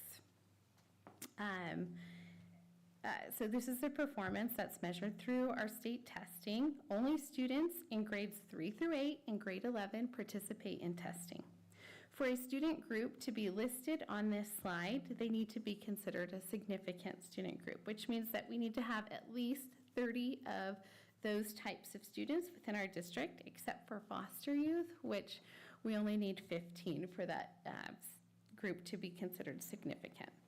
Many of the subgroups excuse me, that are on the district dashboard results do not show up on school site dashboard results because they're a significant group for a district, but not significant enough at each school site. As a district, we grew 3.5 points in language arts, but many of our student groups saw very large gains. For points in English language arts, students that are identified with 2 or more races grew close to 40 points, and students with disabilities gained close to 15 points, which really is tremendous because has historically been a group that doesn't see quite as many gains as our other groups. So they really worked hard, our teachers worked hard to show those gains. In the area of mathematics, we're performing in the low range, but saw positive growth, placing us in the yellow indicator. To move to the green indicator, elementary students would need to be within 25 points of meeting grade level standards, and high school students would need to be within 60 points of meeting grade level standards. We had many student groups demonstrate positive growth in the area of math. These groups include foster youth, English learners, white, homeless, socioeconomically disadvantaged, and students with disabilities. We continue to layer in supports for students that include adding math intervention teachers at JMS and THS that push into 6th grade classrooms and our algebra essential courses at the high school. The math intervention teachers also provide small group intervention courses and intensive tutoring support. Additionally, this year, iReady was brought to the high school as another way for students who are missing essential prerequisite skills to fill in some of those missing gaps. TUSD has partnered with KCSOS to provide professional development in the area of math to improve fluency with math standards and improve student outcomes through creating rigorous math tasks and instruction. As you can see, our neighboring districts are struggling in the area of math, and that's a common theme within the state of California. On the next slide, we can see how our student groups performed in the area of math. Lots of growth was demonstrated. Homeless, students with disability, and students of 2 or more races all showed tremendous growth. In math, we had two student groups that were in the red indicator, which included our foster students and socioeconomically disadvantaged. Our foster youth are performing in the very low range and declined, while our socioeconomically disadvantaged maintained their performance but also performed in the low range. And we are currently working diligently to address the needs through a structure that we have established through differentiated assistance. And I think I spoke about that in a previous meeting. My team goes and meets with sites and we monitor the data. And so we're looking at, how are these students doing on a regular basis. And then we have the English Language Progress Indicator, which is also called the ELPI. Almost 60% of our EL students are making significant progress towards English language proficiency, which is over a 6% increase when compared to the previous school year. This metric comes from the summative LPAC that it is administered to all EL students each spring. To support our English language learners, we provide support courses at the secondary level and embedded supports at the elementary level and in general education classrooms within our secondary classes. Our district EL coach, Ms. Chasky, provides professional development to EL teachers and site administrators and classified staff to support student growth in this area. When looking at our neighbors, we are making gains and outperforming some of our neighbors, so that's good news. The next metric has to do with chronic absenteeism. Chronically absent students are defined as a student who has missed 10% or more of a school year. Absenteeism has declined significantly, so 22.1%, so that's an improvement compared to the year before. Chronic absenteeism measures attendance rates for elementary and middle school students only, so this does not have to do with anything with our high school on this metric.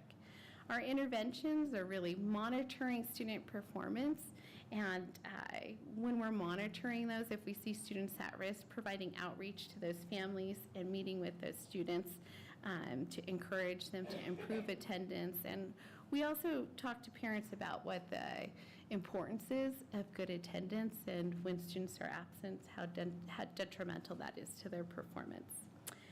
We also send parent letters frequently.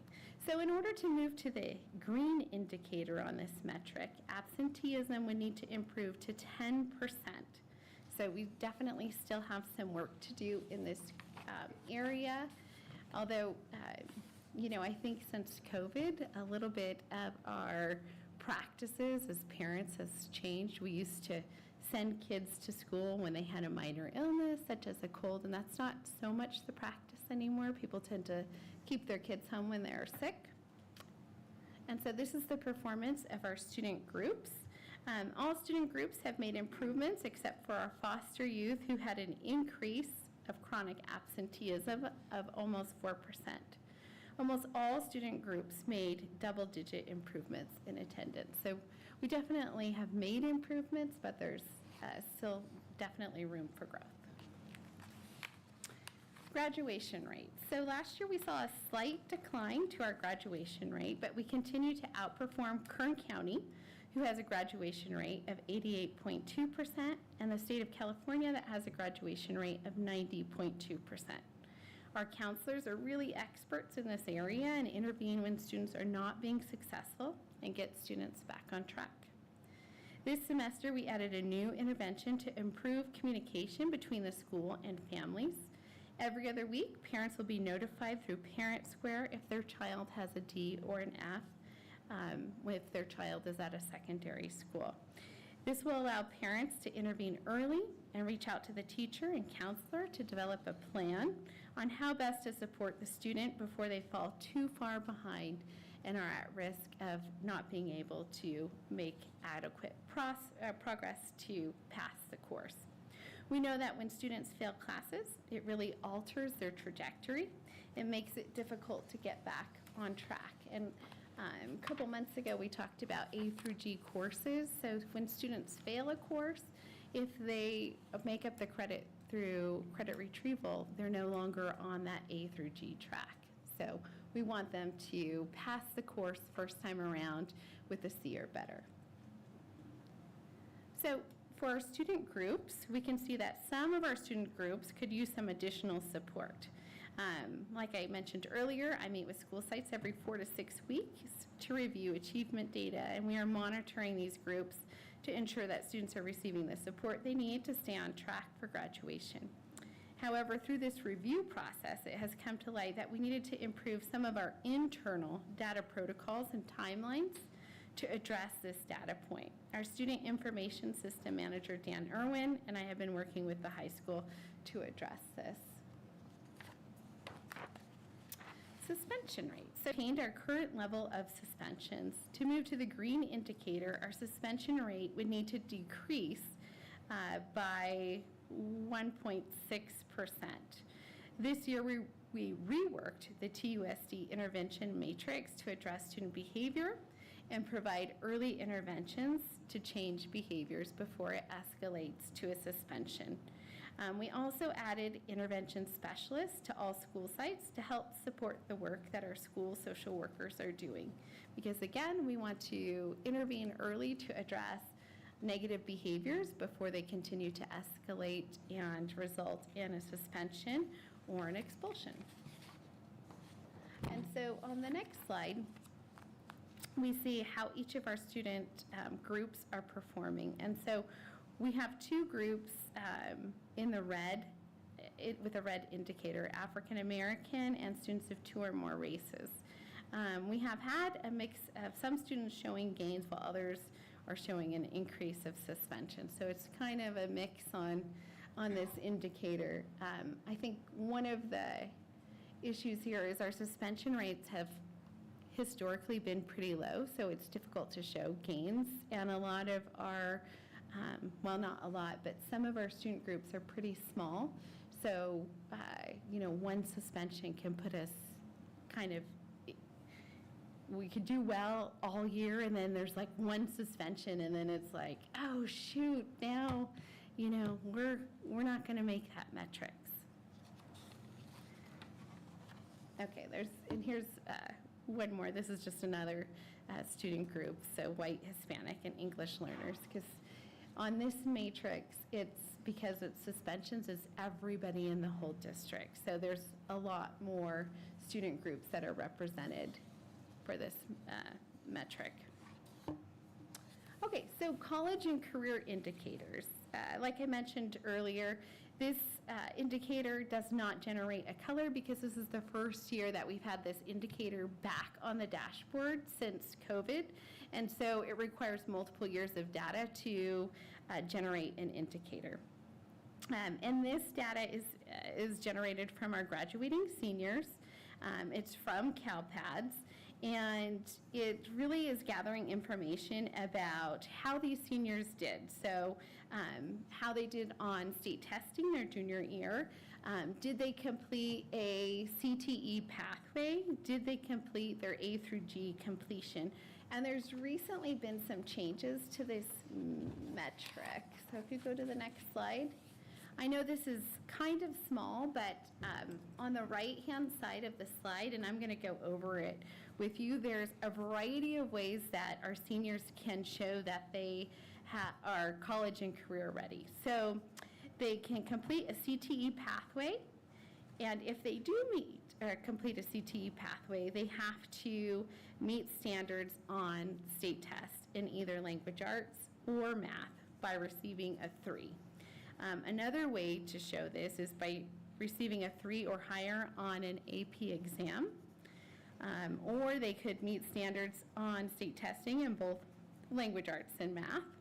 Another way to show it is complete 2 semesters of a college course with a C- or better, receive the state seal of biliteracy, and receive a 3 or better on state testing and language arts.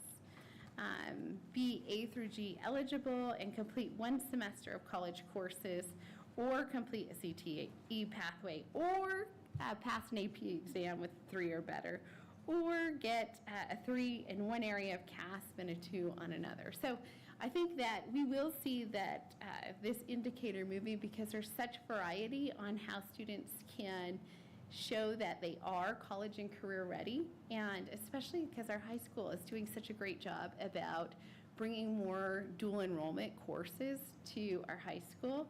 And so as the participation in those courses continues to increase, it'll be easier to show that our students are ready for college and career. But on the left, we have performance of our student groups, and this is just representative of our 2023 graduates. So, it's my job to work with our high school and really document how our students are doing in this metric so that we can move this in a positive way, because I think a lot of our students are going to start meeting they're going to meet one of these areas, and there's so many ways that students can show that they are college and career ready.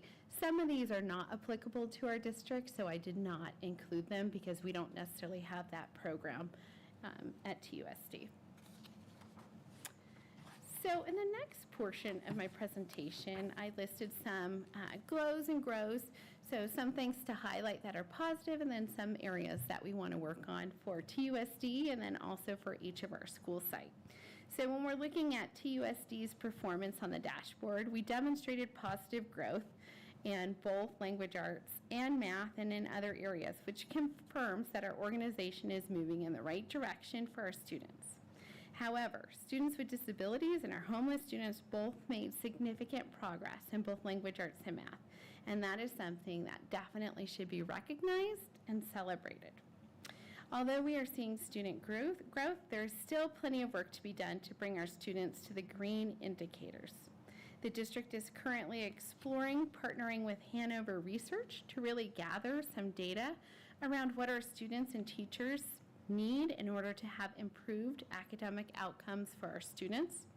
And this data would be used to guide our district in the upcoming school year and years to ensure that we are doing our absolute best to meet the needs of all of our students. TUSD wants to improve student outcomes in language arts and math for all students, but really intensely focusing in on supporting our foster youth and our socioeconomically disadvantaged students. We also need to implement strategies on increasing attendance rate for foster youth and homeless students.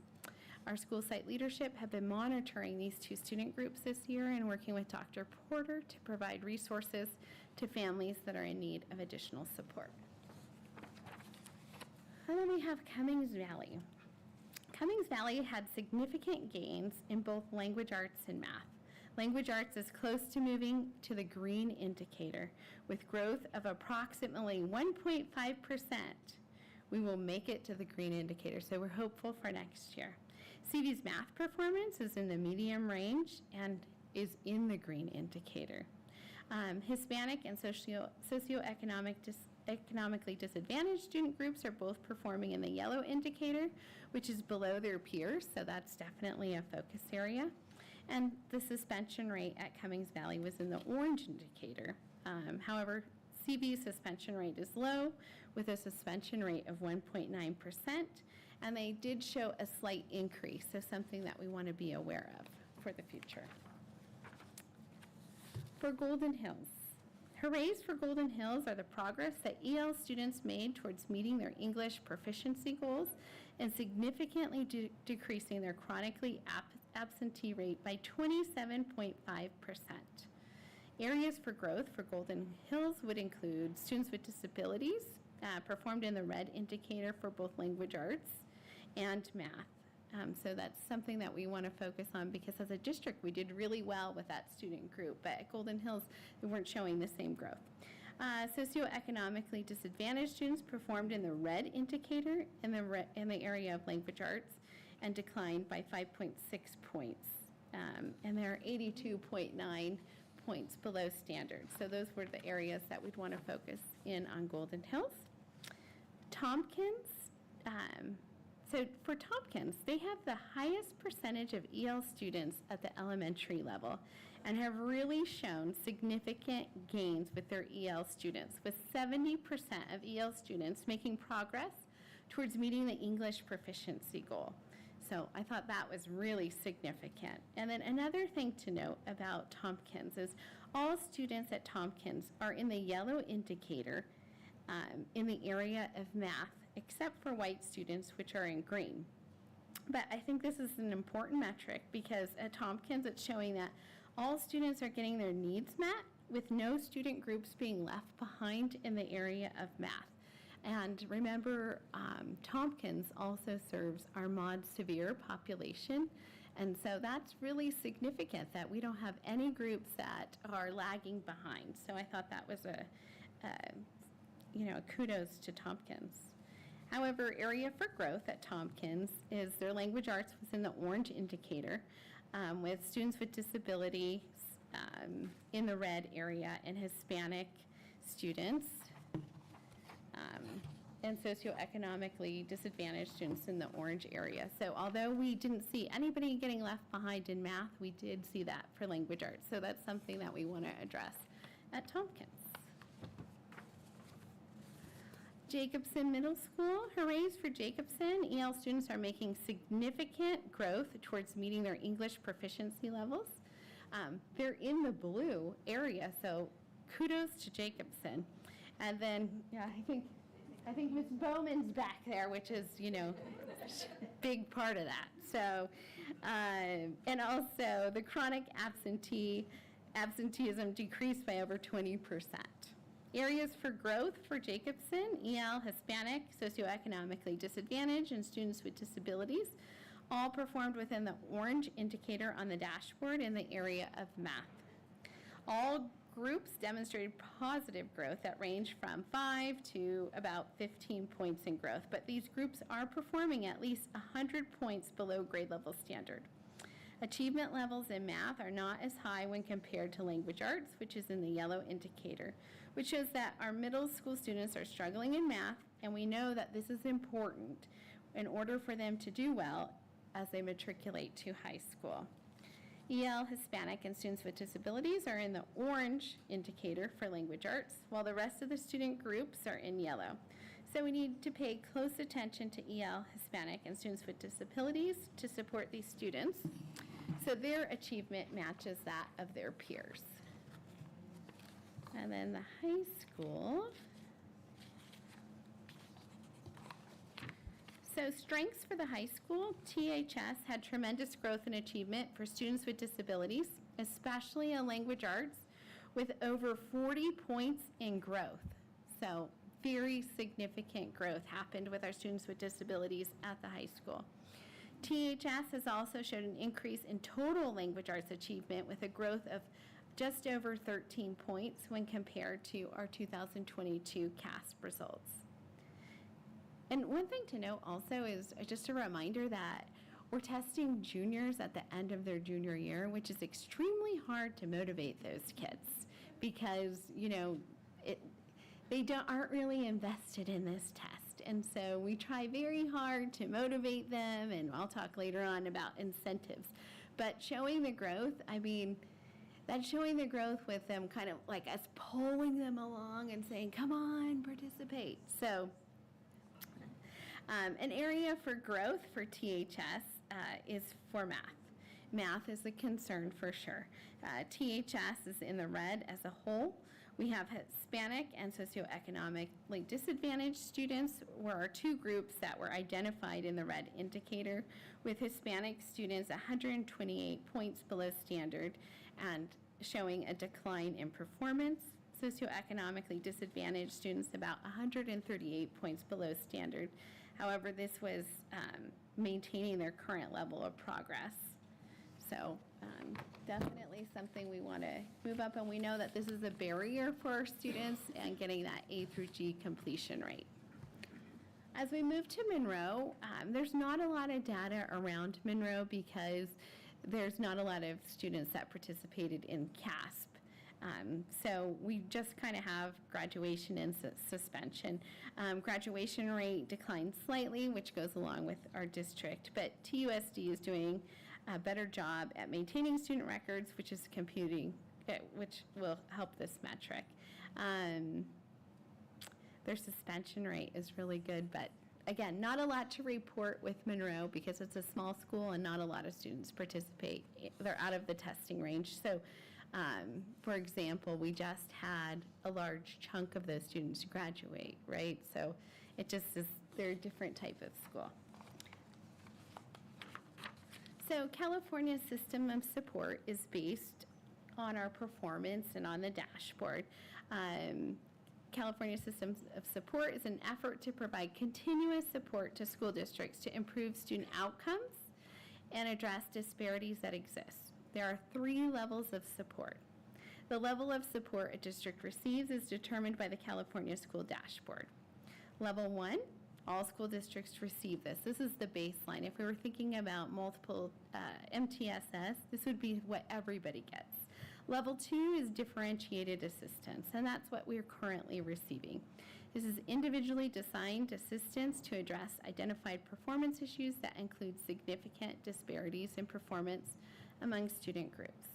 Level 3 is an intensive intervention. 4 years of intensive support from the State Superintendent of Public Schools. So, differentiated assistance. District and school sites are identified for differentiated assistance, or DA, through the California School Dashboard. If the district or school has 2 red areas, that group and/or area identifies the district or school for differentiated assistance. In 2022, we had 5 areas as a district that we were identified for differentiated instruction.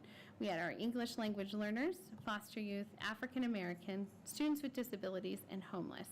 And I just want to know, a lot of what put these groups into differentiated assistance had to do with attendance, which during that year, not all students could come to school if they had COVID. So it was kind of a tough year.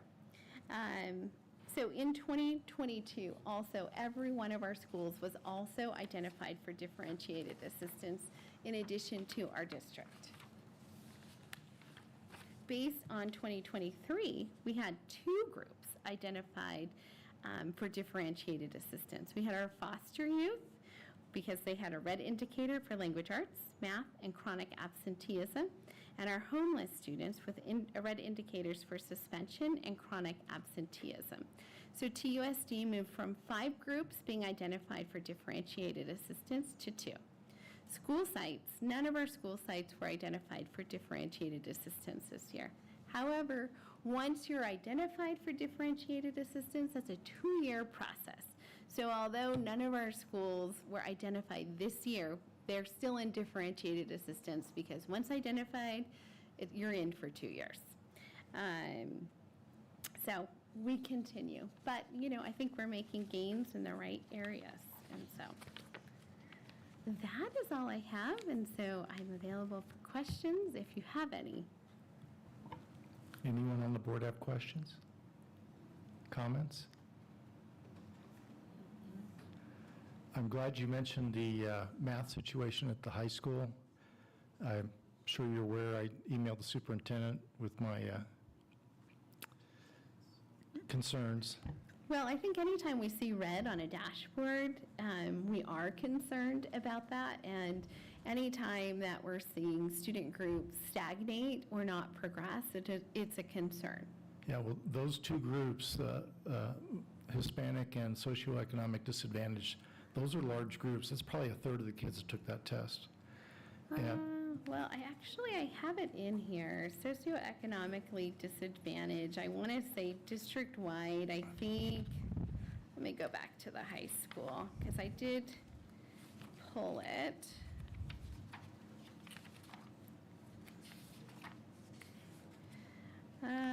For the high school, it was 92, so it is almost a third, because in our high school, each class is around 300. Yeah. Yeah. That's, And Hispanic, 84. So between the 2, yes, pretty significant. that's what I'm talking about. Because the superintendent was kind enough to I had asked her in an email, how many kids are in both groups? And she gave me, it was 36, 34, something, yeah.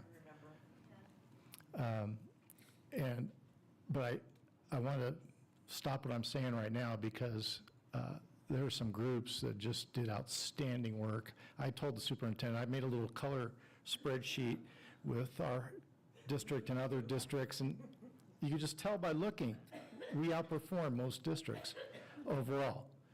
And then when I see groups like foster and homeless, those poor students and the poor schools that do their best to service them, and they're both very high transitory.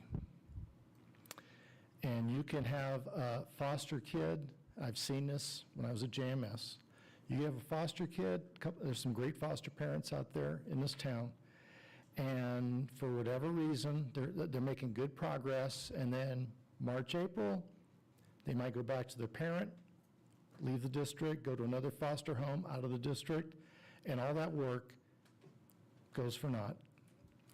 And then the foster families will get new foster kids who probably aren't too excited to be moving again, but they have to be tested when May comes around. It's very unfair, and the groups are very small, and the fact that we have to go through the DA process irritates me when so few, well, I think the threshold is too low from the state. Well, one good thing about it, though, is through the DA process, we really do pay close attention to all of our student groups. And, we're looking at that data all the time, and we're having conversations with school sites about, hey, I'm noticing this. What are you guys doing with this? And they'll tell us because, they have a plan, right? They've developed a plan to address it. And if we're not seeing the growth, okay, well, how can we revise this to maybe make better gains? Luckily, most of our school sites and the district, our plans were well established, and we are really seeing significant gains. And although they were identified for differentiated assistance for the 2022 dashboard, those plans were not implemented until this year. So it didn't affect the 2023 data. We won't see the impact of that until we get the dashboard results next December 1st. That is when that will come out next year, so. Yeah, well, I know the superintendent, yourself, and all the sites are working hard at improving all student outcomes. And I'm anxious to see next year's results to show that hard work because it is happening. And then I had a question, I didn't think about it till now. So there's a 2-year math requirement to graduate from high school. And we know we have a low percentage of our seniors that go on to college. So if I'm a student struggling in math, and I take Algebra Essentials my freshman year, and I take Algebra 1 my sophomore year, and I don't plan on going to any college, why would I take another math class? I wouldn't. 3-year math requirement. Huh? Yeah. 3-year math. That's 3 year? Yeah, it's a Because I was- the 3-year thing math said 2. All right. requirement. I was looking at the, what's coming up on the agenda. Yeah, that is a discussion, and Ms. Libatique and I have talked about it, Mr. Stirk and I have discussed it, because, there's different schools of thought, right? Some people want to make an easy pathway for students so that they get to the graduation requirement. And another school of thought is, well, this diploma, what does it mean? It means that students have a basic set of skills that they could enter the college, go to college or enter the career world. So, what should that pathway look like? Because you're right, you can say, I'm going to do Algebra Essentials, I'm going to do Algebra 1, and then I'm going to do business math. Yeah. And so does that mean the same thing as a student that did Algebra 1, Geometry, and Algebra 2? So, it's something for us to think about. And, some districts, they funnel all of their 9th graders to Algebra 1. That's not what we currently do. We have about a little less than half of our students start with Algebra Essentials. And so that is something that we're really looking at right now. Our students are taking the iReady diagnostic, and we're really looking at, how are our Algebra Essential students doing compared to our Algebra 1, and that kind of will provide some information. And also when we work, if we work with Hanover, that will provide some guidance as well. Yeah. Thank you very much, and I'm sure, I again appreciate the hard work from everybody. I also wanted to thank Mrs. Paxton because due to the timing of the release of the dashboard, which was the 15th, that put a crunch on some of the winter break time. And I know she put a lot of time and effort into preparing this presentation, meeting with me, going over data, and communicating with site administrators as well. So I really want to thank you for the extra time and effort that went in this time crunch, which was inconvenient. It's much appreciated. Okay, item 4, what I was talking about. First read of Board Policy 6146.1, high school graduation requirements. Superintendent Larson-Everson.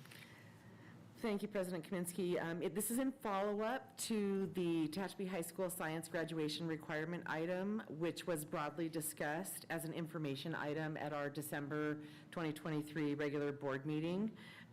This policy is brought forward to the board with some additional revisions recommended from CSBA. CSBA periodically issues out to school districts updates that coincide with updates to law and other requirements.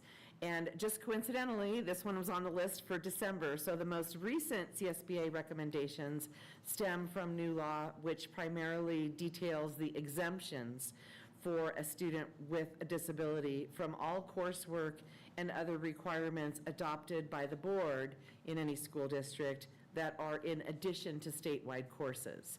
So if that makes sense, if you go, if any district goes above and beyond what the state requirements for graduation are, then this new requirement is that students who are in the Students with Disabilities group would be exempt from those requirements, such as here in TUSD. The state has a 2-year science requirement.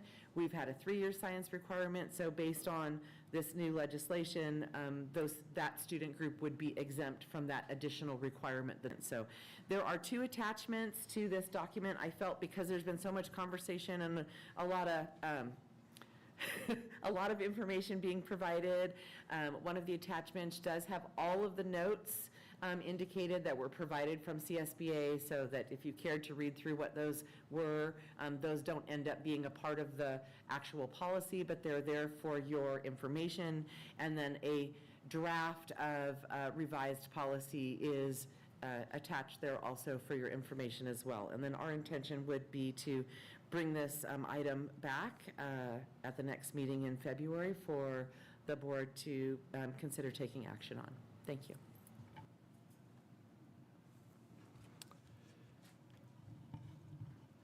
So shouldn't the board policy say 3 courses in math?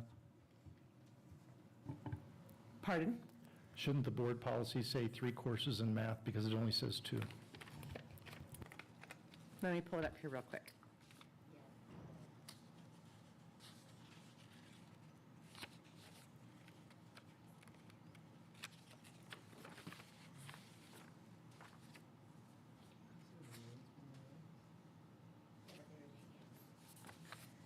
It says 2 courses in mathematics, so I'll have to double check that because that is specifically what came from CSBA based on the new guidance. So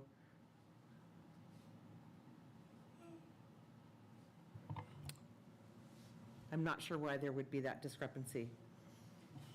Yeah, that's what threw me off when I was... Yeah, I can understand that because I see it within both documents, and Mrs. Barnes and myself have been through these repeatedly, to say the least. So let me double check that, and I can send out an update once we've verified that. Thank you. Thank you. Good catch.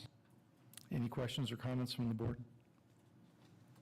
Is that the same for science, because it says 2 or science?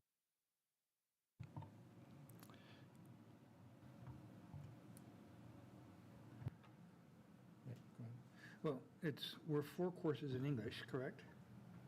We're 3 in math, 3 in science. Well, that's what we're discussing is number 3, if the science course should be 2 or 3. Right, but English is also 4, I believe you're right. where it shows 3. Right. So that's where I was getting 'Cause confused. it's- They don't line up with what. You know, the you- CSBA draft is one thing, but this one I'm looking at is the board policy draft for our district, so. Correct. Sorry, correct. I'm having trouble. I see what you're saying. Yeah. Duly noted.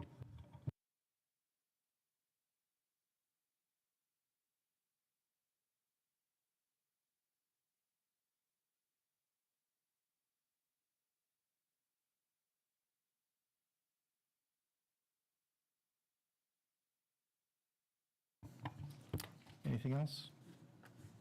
All right, we can move on to number 5, approval of Great Kindness Challenge proclamation. Superintendent. Thank you. This is a tradition here in TUSD to implement a proclamation annually. The Great Kindness Challenge promotes a positive culture and climate across our district and each and every school.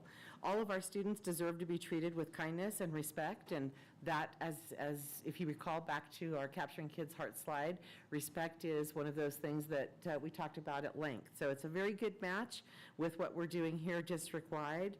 We've embraced the Great Kindness Challenge over the years and would like to continue to do so.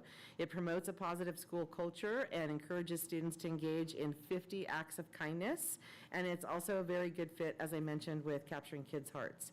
The Great Kindness Challenge this year will be held January 22nd through the 26th, and that's our request this evening, is that the board approve a proclamation for us to implement the Great Kindness Challenge. Any questions or comments from the board? That being said, I will read this proclamation. It's rather short. It is. I think that's a great idea. And we, like with Capturing Kids' Hearts, we want to, our kids, we all need to be kinder, all of us. We do. Great Kindness Challenge Proclamation, Tehachapi Unified School District Board of Trustees, January 9th, 2024. Whereas the Great Kindness Challenge was created and launched in 2011 by Kids for Peace, a global nonprofit based in Carlsbad, California. And whereas the Great Kindness Challenge was piloted with 3 Carlsbad public schools and has now expanded to all 50 states with over 2 million students participating. And whereas the Great Kindness Challenge is 1 week dedicated to students performing as many kind deeds as possible. And whereas Tehachapi Unified School District proudly demonstrates their commitment to improve school climate and increase student engagement by participating in the Great Kindness Challenge. And whereas Tehachapi Unified School District is honored to unite all students in the spirit of kindness and respect. Therefore, the Tehachapi Unified School District Board of Trustees so do hereby proclaim January 22nd to 26th, 2024 as the Great Kindness Challenge Week, where kindness matters in Tehachapi Unified School District and beyond. Do I have a motion? I'll motion it. Kelly, a second. It was motioned by Trustee DeSorensen, seconded by Vice President Kelly, that the board accept this proclamation as presented. All in favor, say aye. Aye. Any opposed? Motion passes 6-0. Oh, that's right, it's a proclamation. That's what I get for not looking back at my... Mrs. Barnes. President Kaminsky. Aye. Vice President Kelly. Aye. Clerk Wood. Aye. Trustee Cooper. Aye. Trustee DeSorensen. Aye. Trustee Napier absent. Trustee Sweeney. Aye. Motion passes 6-0. Number 6, approval of Citizens Task Force, CTF, nominees and appointees for 2024. Superintendent? Thank you, sir.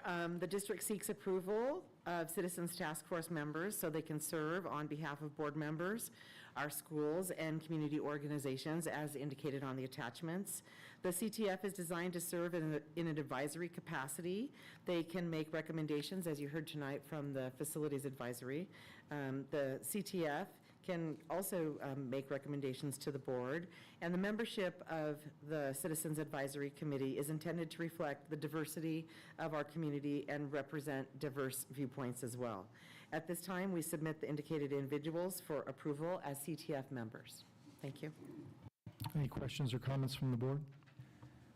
Yeah. Go ahead. Vice President Kelly. Superintendent, can you remind me what the total number of members is for the CTF?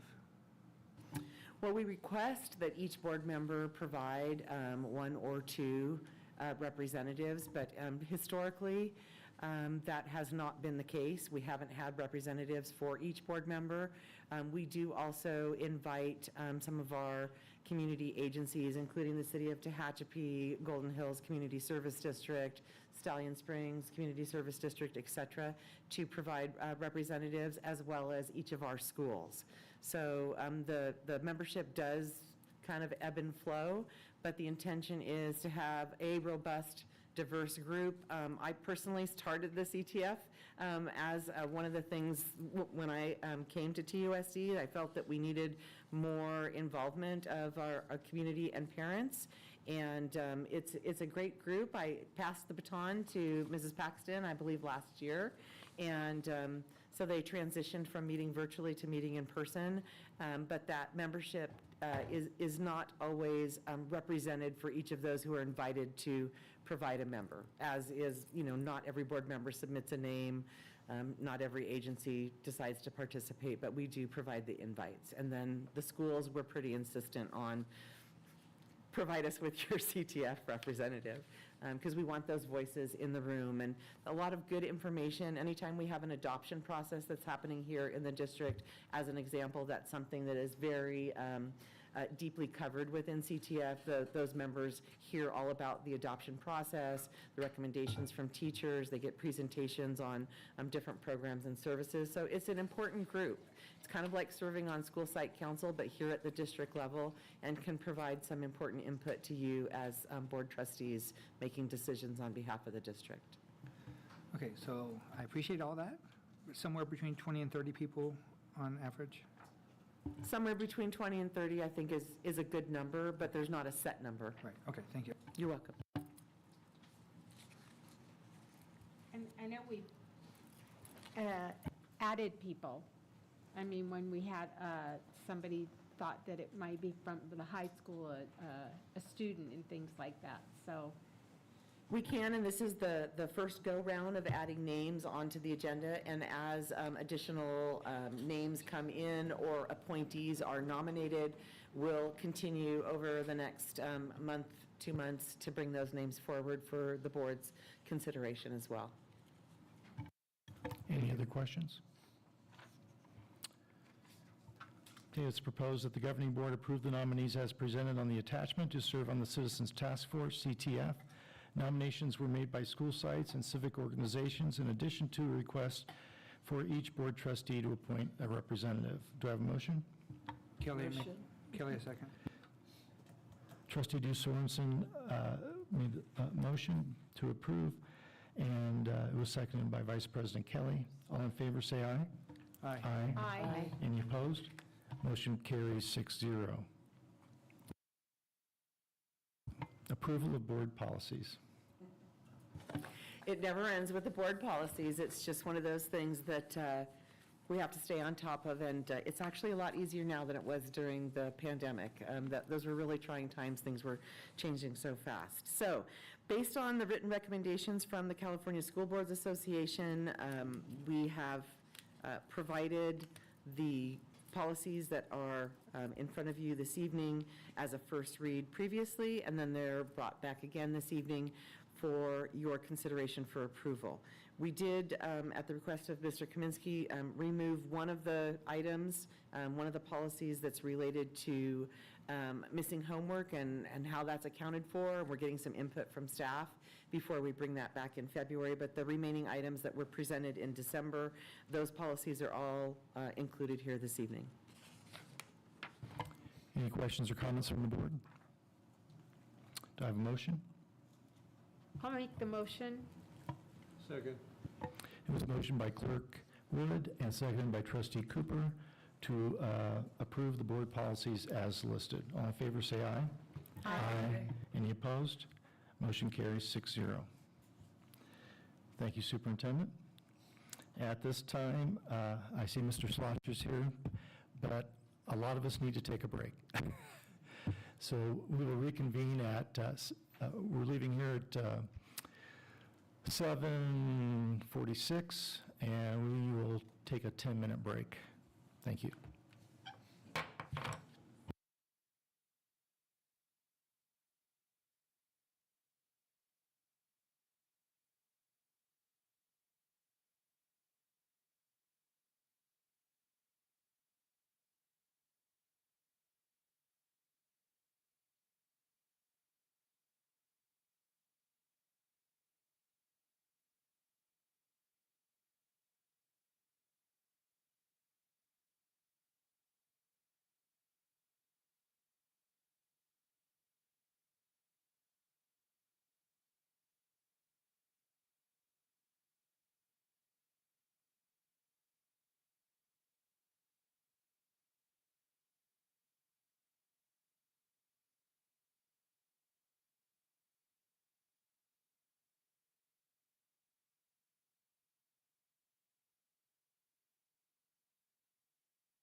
It is 7:58, and we are resuming our session. Thank you, Vice President Kelly, for the reminder. I had to get on my gavel.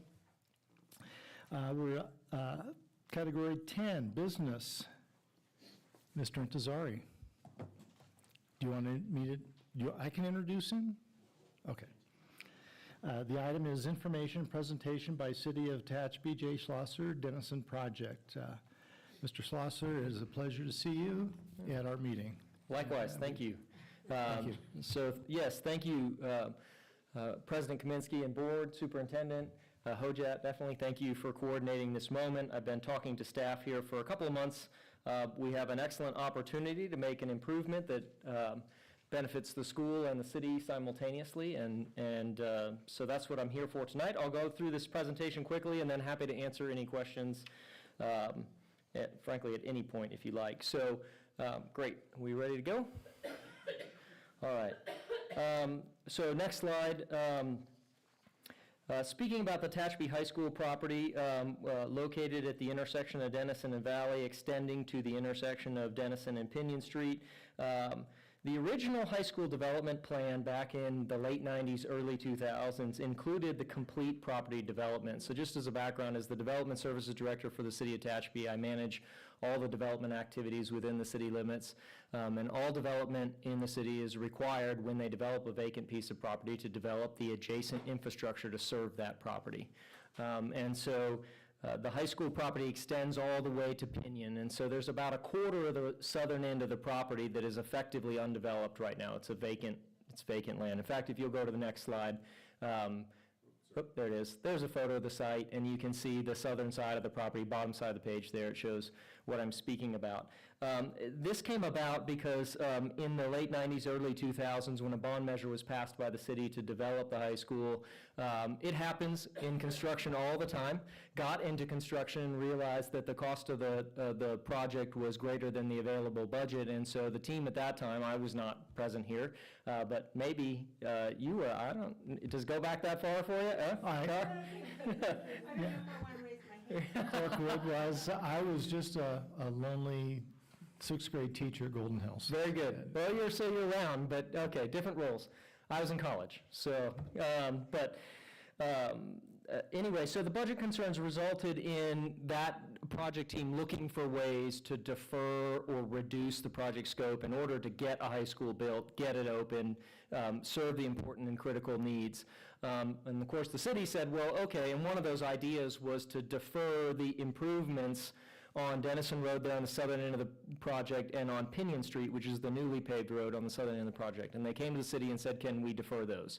And the city said, okay, we can defer those, but we want to enter into an agreement with you that gives the city an ability to come back to you at the appropriate time and say, it's time, we need you to come up with the money to finish this improvement. So it's time for part of it.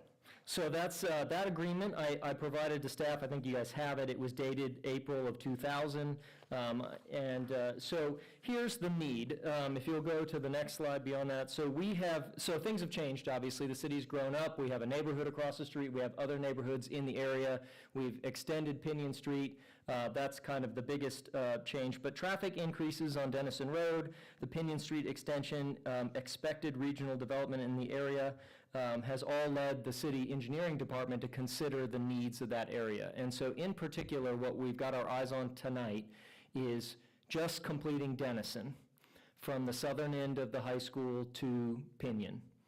And by complete the road, I mean widen it further and construct curb gutter, sidewalk, and streetlights in particular along that stretch. The purpose of that improvement would be to provide additional space for vehicles to navigate the area, but more importantly, to provide bicycle and pedestrian access.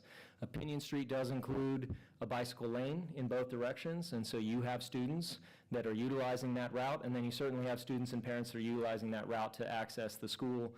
We have a greater regional need for that transportation element, and so those items have led to us starting to look for ways to get this done. And so we took the initiative and we applied for, so actually if you flip to the next slide, I have a street view photo real quick of this area. The high school's there in the distance, the white buildings in the back of the photo. And so the widening effort would add about another lane of pavement plus the curb gutter and sidewalk approximately. So next slide. So the city set about trying to figure out ways to fund some of these improvements, and we identified a grant program that we've successfully obtained in the past called the Transportation Development Act 3 grant. And so we applied for that for this project. We knew the maximum amount of money you can get through that grant program. It's a local Kern County grant program administered by the Kern Council of Governments. Is $350,000. We asked for all of that. We received an award of $241,888, which is better than nothing. A lot better than nothing. And so that's, we applied for that. We spoke to staff at that time and said, look, if we can get the grant, we can help defer some of this cost.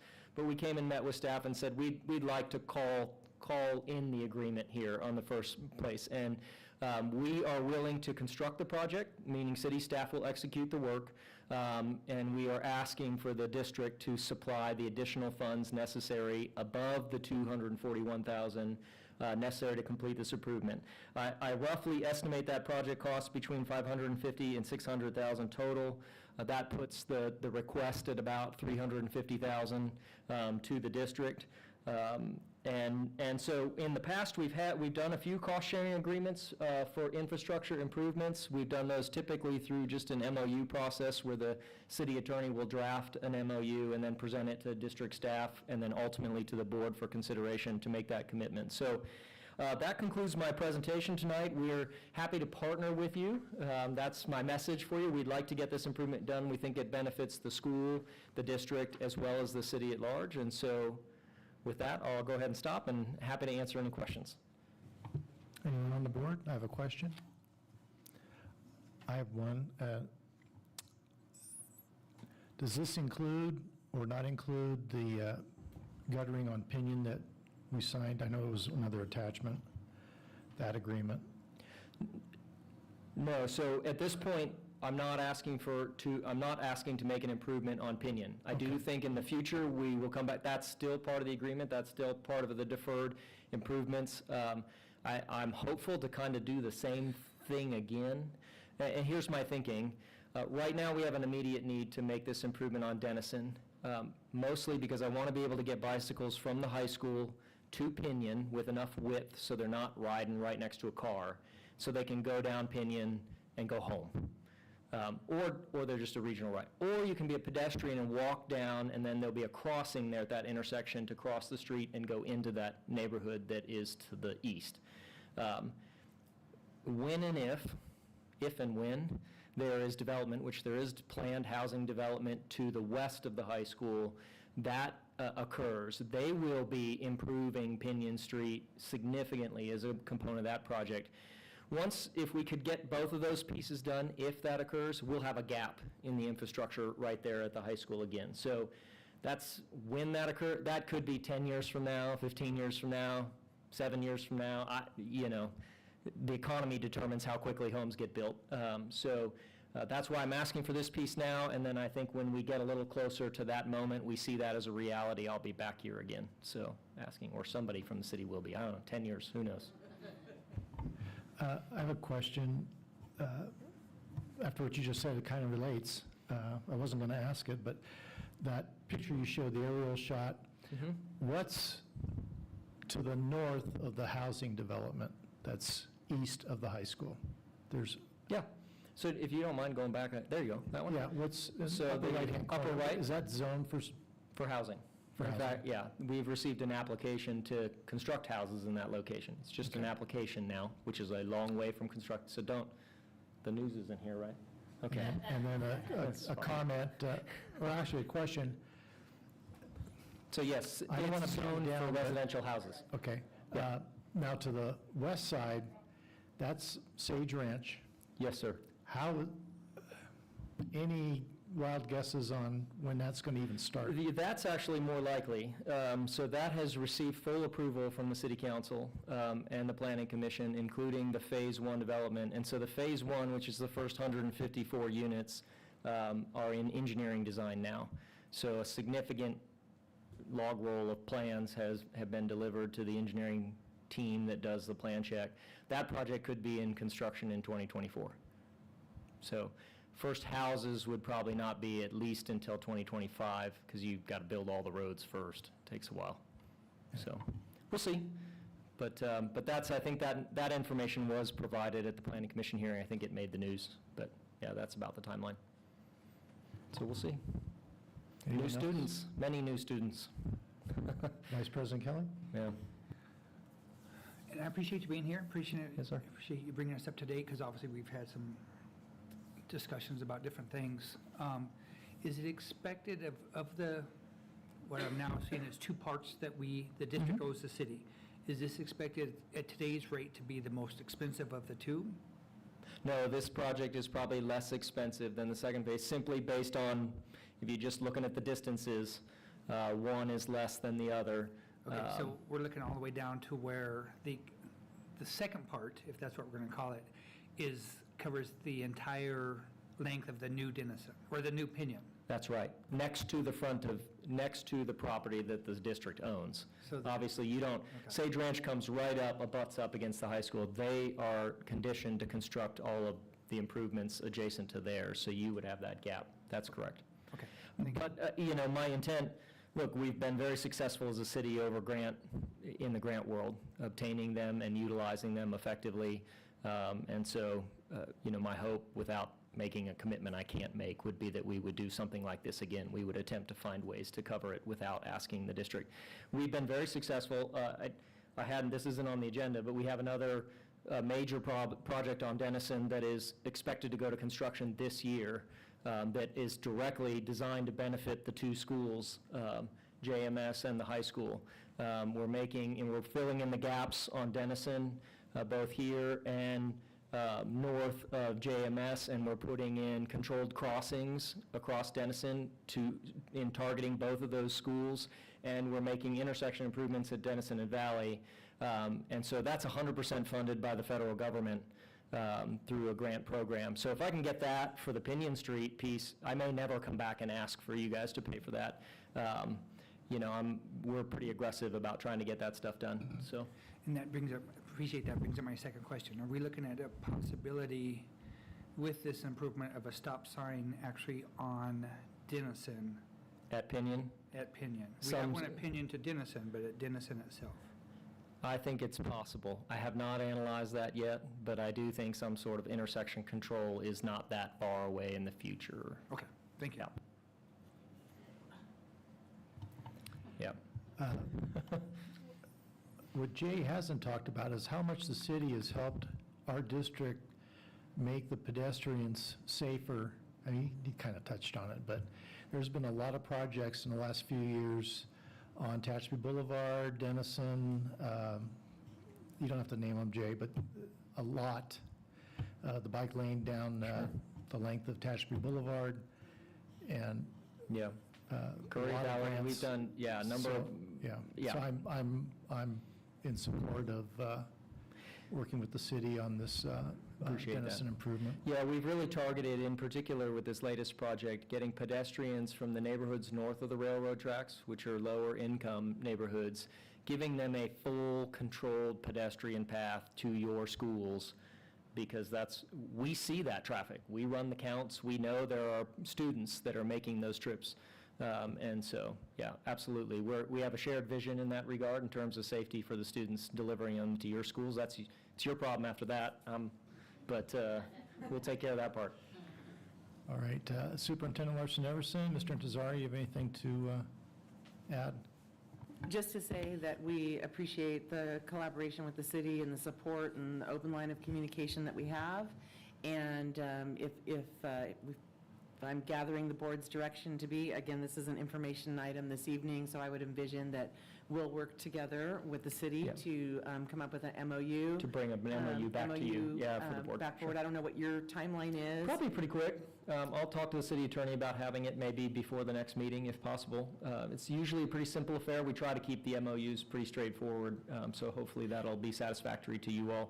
But obviously, we'll work with our legal counsel to come up with something. And that's what we would want to do on our end, too, is make sure that we have our legal counsel look at it as well, and then we're able to bring it forward for first read, and then a final approval with the board. And my thought is design this year and construct next spring, summer. So spring, summer '25 We're would looking be at our over the targeted next construction 2-3 timeline. months, bringing this back. Very good. Good. Okay, anything else? Thank you, Mr. Slosser. Thank you all. Have a nice night. You too.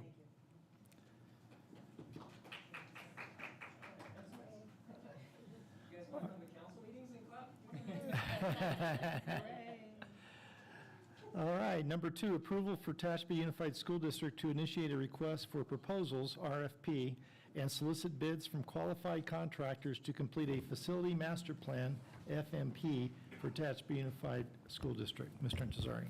Thank you very much, President Kaminsky.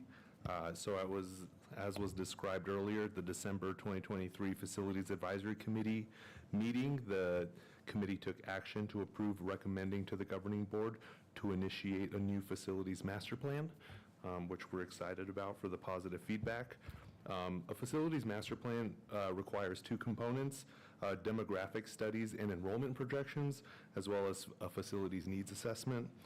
The process requires that a public notice of intent, is essentially a 15-day heads up announcing the upcoming request for proposals.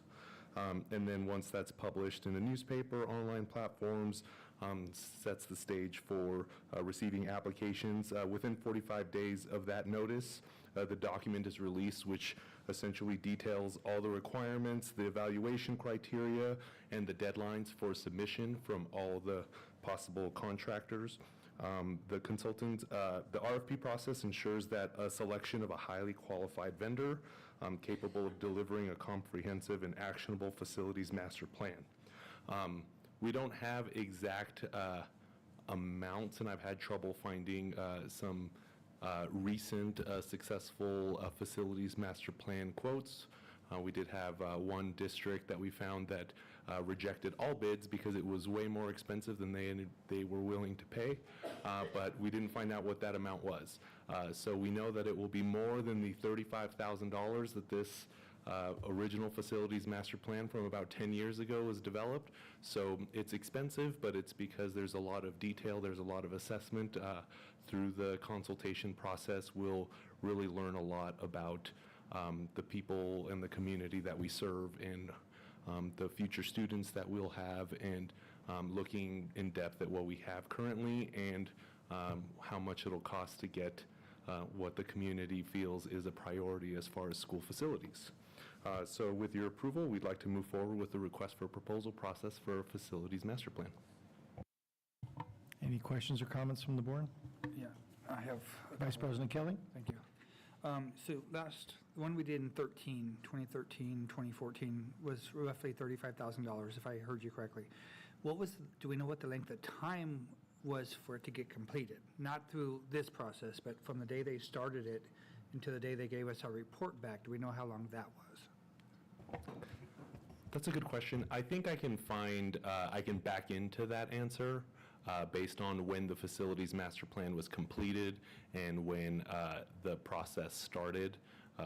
But at this time, I don't really have the answer. I know it's a lengthy process, but I can tell you. I believe it was like 8 to 10 months once the RFP was issued and an agency was selected, then that timeline of, it's not a quick process because there's a lot of community engagement, there's a lot of involvement. They did a lot of surveys.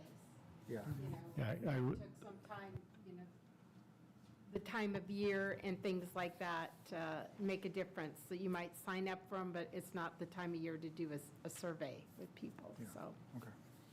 I know when this was going on, I think the superintendent at the time was Mrs. Gilbert, and I know she had a meeting at each school site with principals, parent, students, staff, and that's when I came up with, and she had the consultant there. I don't know if it was part of the facilities master plan. I didn't really care about the district's plan. I cared about Jacobson. And the consultant asked me, what would you want, regardless of how much it costs? And I pointed out the window to the dirt lot and said I would like a 6th grade wing there. And anyway, Mr. Heinlein, that's why there's not much money left in the facilities use. That's what it's for. But anyway, did you have anything else? Yeah.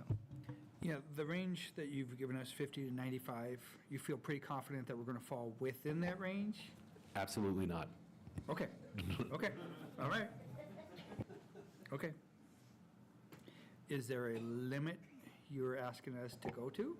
So we do have the option to, the board would either accept or you can deny all bids because you just don't feel that that's who, if you're not comfortable with who applied or the amounts for various reasons, you don't have to accept a particular bid. And I'm pretty sure I know the answer. You feel confident that we have the money and it's worth the money to spend it on this report? Absolutely. Thank you. I'll add to that. It is entirely worth it. This district has some unique situations. We've got the Sage Ranch thing, which maybe they'll start. But that's been, I was first approached in 2018 when I was interim superintendent. So it's 6 years and they still haven't turned a spade of dirt over. But it's still, as Jay mentioned, it's in the process. We've got these houses that I thought were never going to get built at the south end of the district office. About a month ago, I was shocked. I drove up here and there's a road there now. So it's happening. And, but what makes us unique is we have so many empty student seats, which the state says they hold us accountable for you don't need anything new. You got all these empty classrooms, like the old sixth grade center at Jacobson. They hold those empty seats against us. It's very hard to get something new or something needs to be replaced. Then we have we got Tompkins busting at the seams and CV, low enrollment compared to what it used to be. And these are all things that need to be taken into consideration with the facilities master plan. How we might redraw the lines, the enclave north of here, it's complicated. It's complicated. So, yeah, we need an in-depth plan, and I'd hate for Sage Ranch to go in and we're twiddling our thumbs. Geez, where are we going to put all these kids? There's like 1,000 kids that want to go to Tompkins now, and 400 that go to CV. Just throwing that out, but it's definitely something that needs to be done. And I dare say it's worth whatever the cost is. It's that important to me. But Let's hope the contractors don't hear you. Yeah. But yes, no, we do think it's a very... I'm only one. It's important to prioritize, and going through the process as someone that wasn't part of the development of the facilities master plan, but involved in our maintenance department and some of these big projects, to see that even though we weren't trying, the different people were involved in the making of the plan, we were still knocking things off. I mean, some of the high dollar stuff like a performing arts center, obviously outside of the operating budget's capabilities, but we knocked off a lot when it came to IT improvements in the classrooms, and a lot of things that we were able to do just over time, unique circumstances of being able to save up and accomplish some things. And so I think one of the big benefits is that regardless of which chief administrator of business, which superintendent, which board members, we have agreed upon that this is the plan, and whoever, has passed that baton can continue to, knock off that list. And so we won't lose any progress, as things change inevitably. I've got another one, if you don't mind, President. Vice President Kelly. This one's probably going to be a softball question, but I just want to make sure the Director of Maintenance and Operations is on board with this proposed study and as part of the Facilities Maintenance Committee. Yes, so Mr. Kurt Gilbert has been present, I believe, to every single meeting. that I can think of, and if he wasn't, the project manager from maintenance, Mrs. Kelly Patterson, came, or they both showed up to our meeting. He's on our agenda to check off his name, which shows that he's consistently there. He's been the person pushing about getting a facilities master plan, all of us getting on the same page, and making sure that we're making progress. Thank you. Anyone else? All right, do we have a motion for the board to approve for the Tehachapi Unified School Districts to initiate a request for proposals, RFP, and solicit bids from qualified contractors to complete a facility master plan, FMP, for Tehachapi Unified School District as presented? I motion. No second. It was motioned by trustee Sweeney and seconded by trustee Cooper that the board approve the Tehachapi Unified School District's initiation for a request for proposals, RFP, and solicit bids from qualified contractors to complete a facility master plan, FMP, for the Tehachapi Unified School District. All in favor, say aye. Aye. Any opposed? Hearing none, motion passes 6-0. Thank you, Mr. Intezari.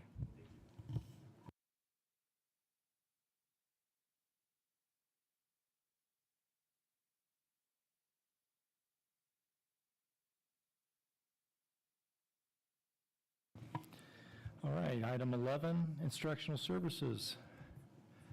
Mrs. Paxton.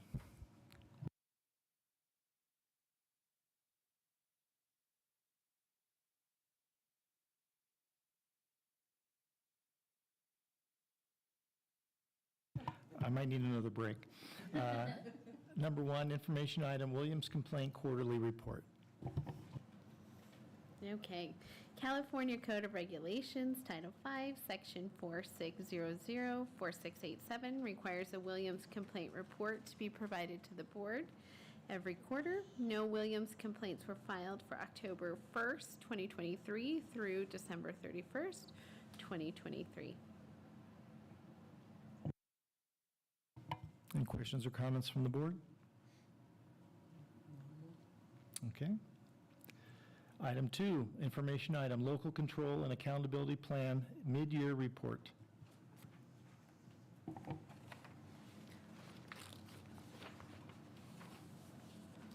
Okay, we can go to the next slide, please. So the Local Control Accountability Plan Mid-Year Monitoring Report is to provide an update about TUSD's implementation of action items listed in the 23-24 LCAP document and the impact of those actions. This is a new requirement from the CDE.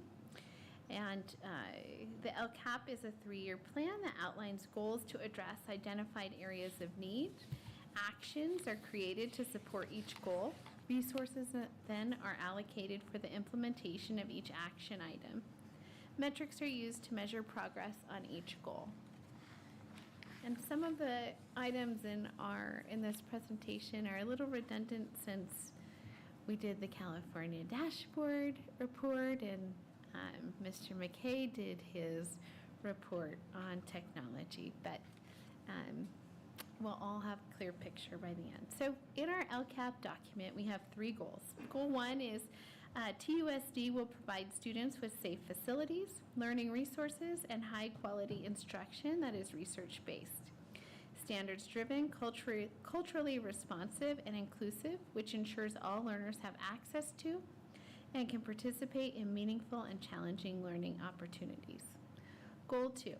Tehachapi Unified School District will provide students with a rigorous and interactive instructional program that reduces the educational disparity and academic outcomes for state-identified student groups and provides all students access to support systems as well as opportunities for problem solving, collaboration, and innovation as measured by participation in professional learning opportunities and technology integration.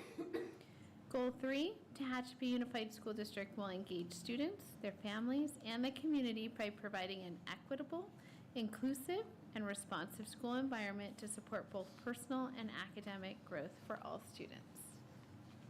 So each of these goals are pretty lengthy, and I think it's helpful to kind of think of these goals in a simplified format as we go through the presentation. So essentially, Goal 1 has to do with providing students with what they need to learn, which includes facilities, staff, and materials. Goal 2 is really the how around learning. Goal 2 provides actions and services that increase learning by looking at instructional strategies, adding additional resources and experiences that support the curriculum, and ensuring that staff members have support from the district in order to be effective in the classroom. Goal 3 pertains to addressing attendance, addressing social emotional needs of students, and addressing student behaviors that can impede student learning. And also in Goal 3, it's about including families, so strengthening that school and home connection. So Goal 1 outcome, and remember Goal 1 is basically the things that students need in order to learn. So our school facilities are all in good condition as reported on the facilities inspection tool that Mr. Gilbert conducts each year in the spring and over the summer to determine if there's any repairs that need to be conducted. All students have instructional materials needed to learn, and we do offer a broad course of study that is available to all of our students. So an example of that is we're continuing to add additional experiences and courses for our students. So we've added additional dual enrollment courses, additional AP courses at the high school, physical education specialist-led PE for all elementary students, and then all elementary students receive music instruction. And so Goal 1, implementation. This slide includes new items that were paid for or implemented using the 23-24 allocated LCAP funds. There were new curriculum adoptions for Tehachapi High School Language Arts Department, the Tehachapi High School Art, Tehachapi High School Exploring the Universe, ceramics at the high school, and AP English 11 will be addressing tonight. We are currently working on a new curriculum adoption for elementary and middle school students. We have upgraded TUSD facilities. Some of those updates include improved wiring at JMS, which Mr. McKay spoke to tonight, to increase connectivity, which was completed over the winter break, new intercom capabilities at the high school and JMS. The Tompkins Kindergarten Playground was expanded over the summer, along with improvements to Coy Burnett Stadium, and then routine maintenance such as flooring, roofing, and painting. We have added site instructional rounds, which allows sites to self-assess instructional practices and monitor implementation of district and site programs. So that, that provides staff members, teachers, working with site administrators to kind of see how they're doing and where they need to go to improve student outcomes. We also added release time for teachers to attend student study team meetings, 504 meetings, and IEP meetings. This release time was in response to recommendations that came from the District Multi-Tiered Systems of Support, or MTSS committee. The MTSS committee stated that there was a backlog of meetings that needed to be scheduled, and this was an obstacle to getting students what they need in order to be successful in the classroom. We felt that this was important to change our practices to ensure that students' needs were addressed in a timely manner. School sites now have the ability to schedule substitute teachers to allow the classroom teacher to attend meetings within the school day to ensure that intervention plans can be developed with the input of the parent, teacher, and site leadership. Any questions on Goal 1 before okay. Goal 2. So TUSD student, and Goal 2, remember this is learning outcomes really is what this is about. TUSD students are making gains in language arts and math, with some students demonstrating significant growth. In language arts, homeless students grew over 50 points. Students with disabilities grew approximately 15 points. Students with 2 or more races grew close to 40 points, and students with disabilities increased by almost 15 points. In math, students with 2 or more races increased by over 42 points. Homeless students increased by 62 points, and students with disabilities increased about 16 points. However, there are some areas that are concerning. Both foster youth and socioeconomically disadvantaged students are in the red indicator. Foster youth declined in both language arts and in math, and socioeconomically disadvantaged students maintain performance level in math, but are performing in the very low area. The number of students that are completing CTE pathways increased significantly, and we are now close to meeting our identified goal of 23.4% of our students being CTE completers. It has been extremely helpful having a CTE coordinator, who is Julie Heaslett. I think Ms. Libatique touched on this in her presentation, who assists with monitoring the CTE pathways, and having that person work with our student information system manager, Dan Irwin, to ensure that our data is collected correctly. I think this collaborative work has really helped us to increase the number of students that are completing CTE pathways.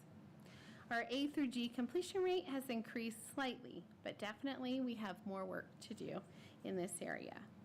Our English language learner students have exceeded our LCAP goal.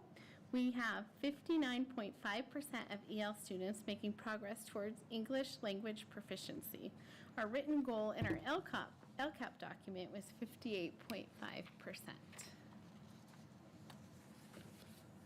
As for Goal 2 implementation, we've offered a lot of professional development to our staff members to support them in instruction. Those topics of professional development include explicit direct instruction, which has been a focus for this year, and our two teacher professional development days have been focused on explicit direct instruction, as well as many of our early release trainings. We offer monthly Icons of Depth and Complexity trainings for our teachers that have GATE students in our class, and also for teachers that just want to learn how to differentiate for students. We have ongoing trainings in Thinking Maps, which has been a district program for a long time. So just ensuring that any teacher that comes into TUSD has the training to implement the district program. Same with Right from the Beginning, it's a district program, so ensuring that everybody receives that training. Also, we offer professional development on effective instructional practices to meet the needs of our EL students. Also, standards fluency. We have available technology for our students. So as Mr. McKay mentioned earlier, we have a 2-to-1 Chromebook ratio. So we have a Chromebook available for all students in classrooms, but we also provide the opportunity for students to check out a Chromebook to keep one at home in order to ensure that they have access to technology.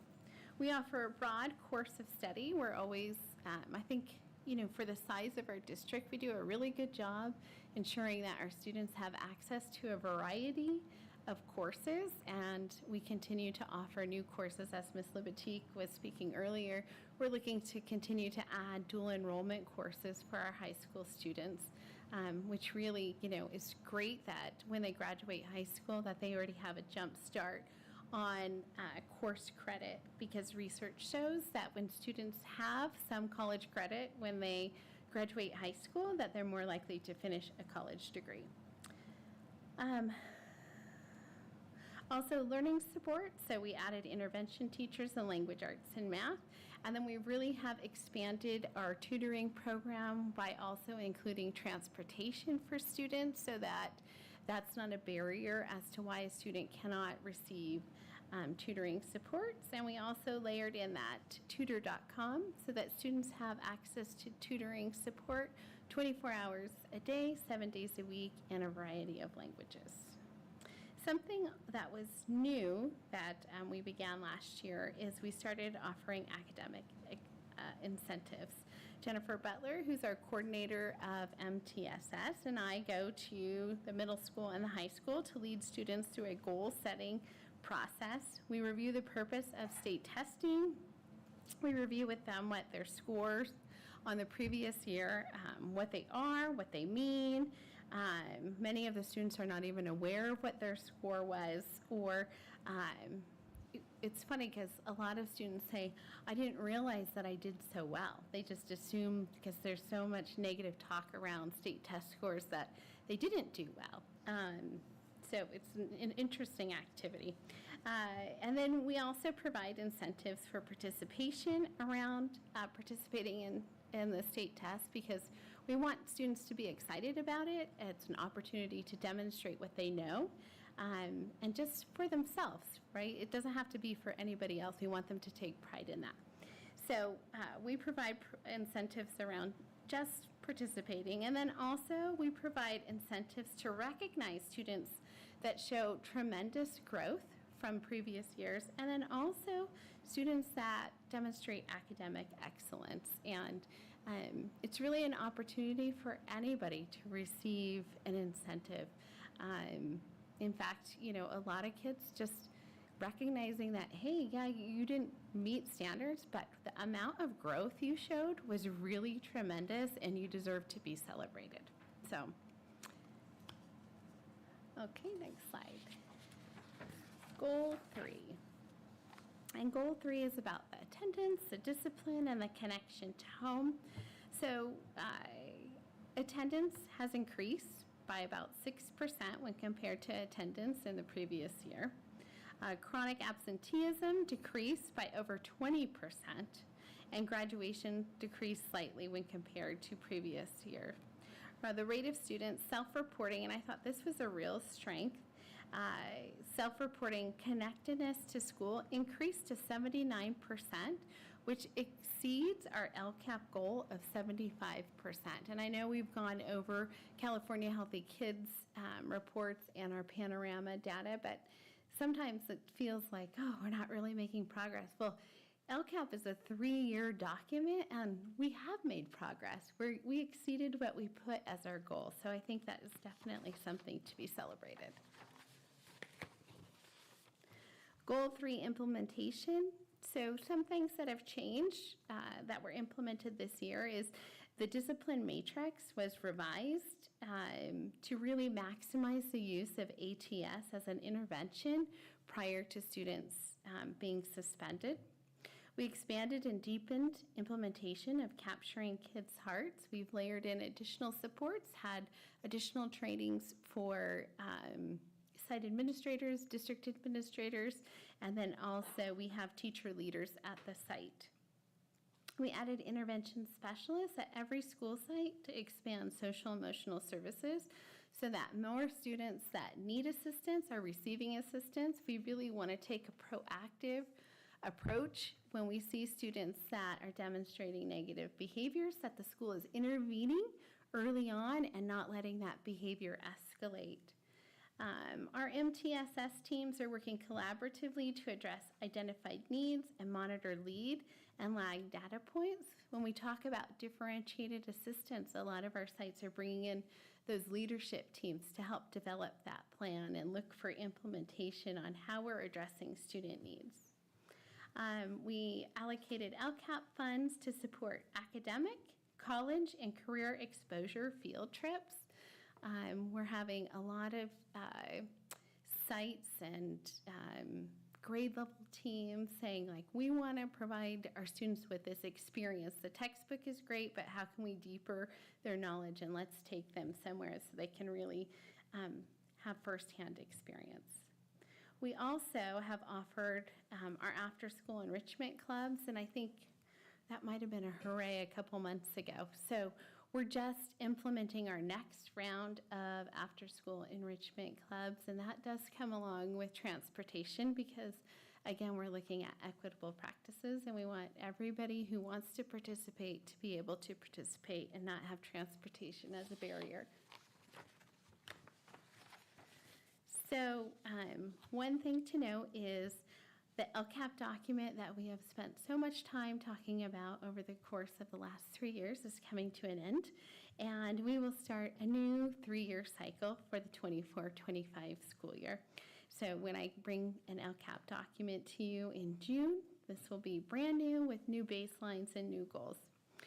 Performance data and progress on goals will be shared with parent advisory committees and staff members. I'm currently scheduling those for the remainder of the semester, and during those meetings, I will be soliciting input from these parent advisory committees, staff members, and students to make decisions around actions contained within the LCAP. And like I mentioned before, it'll be presented to you in June. And I think Any that's questions or it. comments from the board? I have one. Vice President Kelly. When you talk about input solicited from students, what grade level does that start at? Well, I actually go to elementary. I usually 4th and 5th graders are who I meet with. And we kind of have a round robin discussion about it. I pose some questions, like, what do you think might help you, learn better? Is there anything that you think might be a barrier? And we have a discussion about that. And usually I have posters, and so they kind of talk to their peers and generate some ideas. Thank you. When you talk about parent advisory committees, you're talking about site councils, ELAC, everything. DLAC, Citizens Task Force. I go to the parent advisories that Ms. Larson Everybody. Everson does. So, yeah, everything. I'm really busy between now and the end of the year. Yeah, any other questions from the board? All right, thank you, Mrs. Paxton. You're going to be very busy the next few months. Yes. DA and LCAP.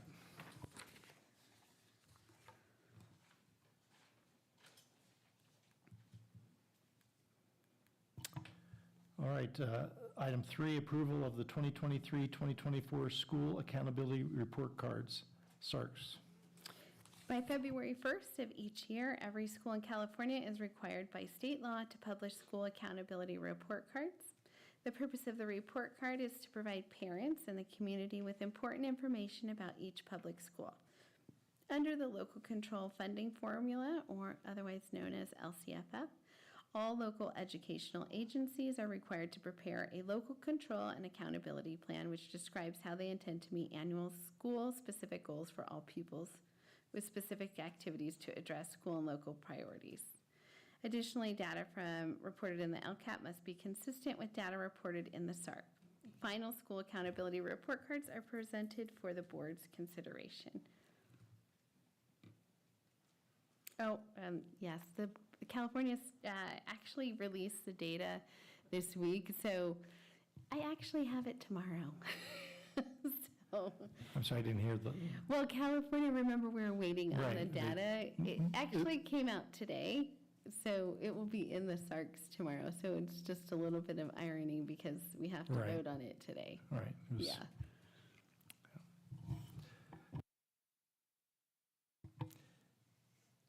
Any questions or comments from the board?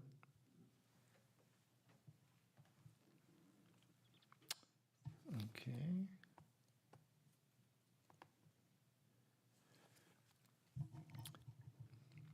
It's been recommended the board approve the 2023-2024 School Accountability Report Cards, SARCs, as presented. Do I have a motion? Motion. Kelly, a second. It was motioned by trustee Due Sorensen, seconded by Vice President Kelly, that the board approve the 2023-2024 School Accountability Report Cards, SARCs, as presented. All in favor, say aye. Aye. Any opposed? Motion passes 6-0. Number 4, approval of revision to 2023-2024 Single Plan for Student Achievement, Jacobson Middle School. Mrs. Paxton. Thank you. The single plan for student achievement for Jacobson Middle School has been revised. It was previously approved by the JMS School Site Council on May 25th, 2023, and approved by the board on June 13th, 2023. Revisions include updates to pages 35 through 37, page 43, and page 49 through 50. Changes have been highlighted. Updates include 2 adjustments to the JMS SIPSA, both of which have been approved by the JMS School Site Council. The first adjustment is for goal number 1. Tehachapi Unified School District will provide students with safe facilities, learning resources, and high-quality instruction that is research-based, standards-driven, culturally responsive, and inclusive, which ensures all learners have access to and can participate in meaningful and challenging learning opportunities. In support of this goal and the current needs at the site, the School Site Council eliminated the position of site math coach and has now allocated monies for supplemental English language arts and mathematical instructional support. The second adjustment is to Goal 2. Students will receive rigorous and interactive instructional programs. All students will have access to support systems for problem solving, collaboration, and innovation. In support of Goal 2, the School Site Council has allocated funds to be used in support of JMS's new Flex enrichment and remediation courses.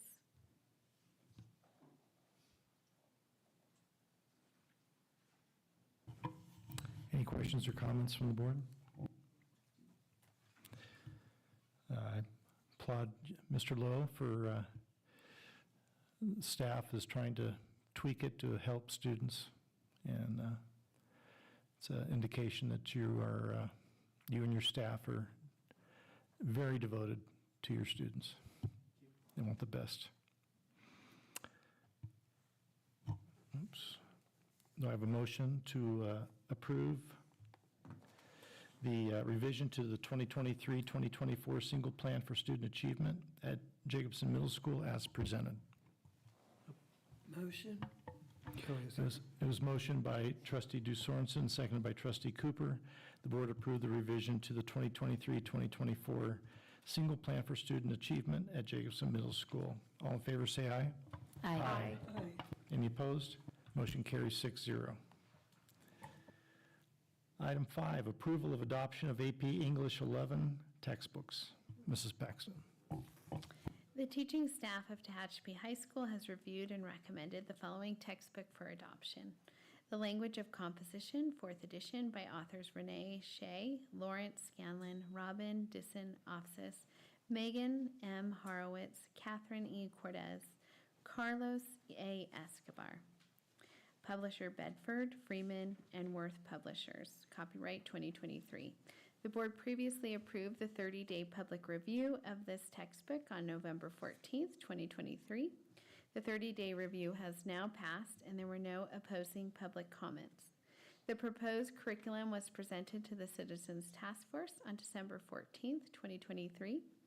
Citizens Task Force was unable to vote to recommend the adoption of the AP English 11 textbook to the board due to lack of quorum. However, those who were in attendance at the meeting were in agreement to recommend the adoption of the textbook. Any questions or comments from the board?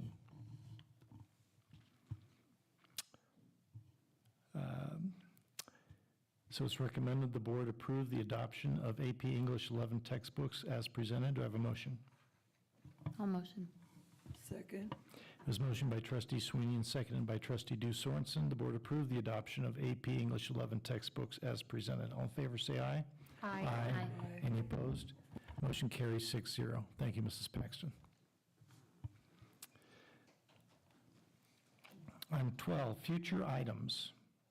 Any board member wish to have a future item placed on, or a report from the staff, anything?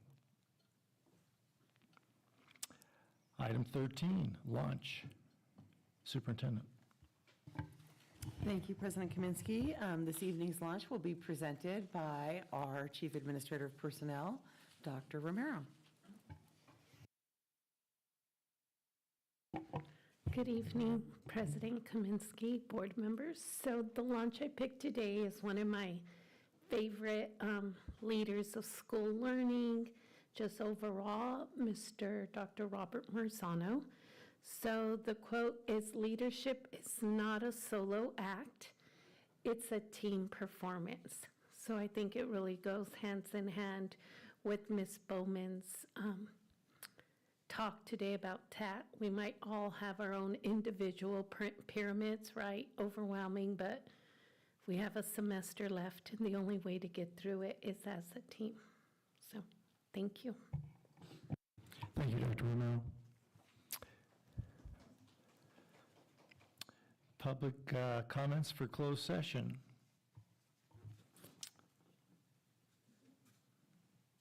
Oops. Come on, where are you at?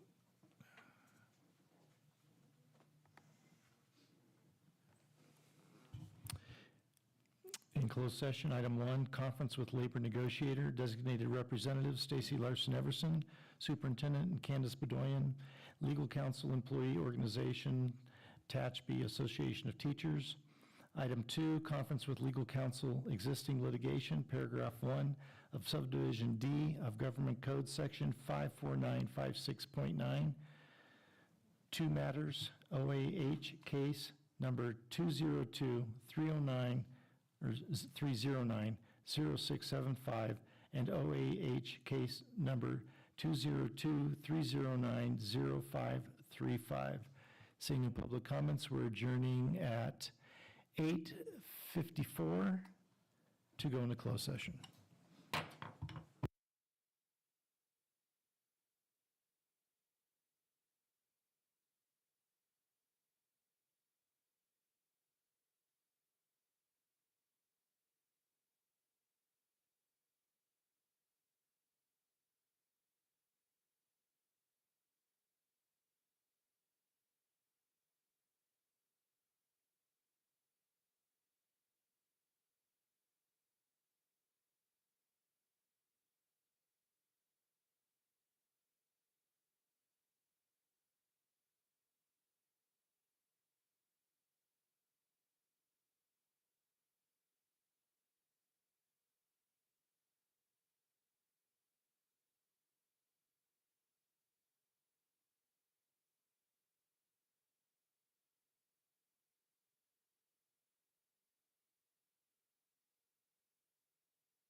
Oh.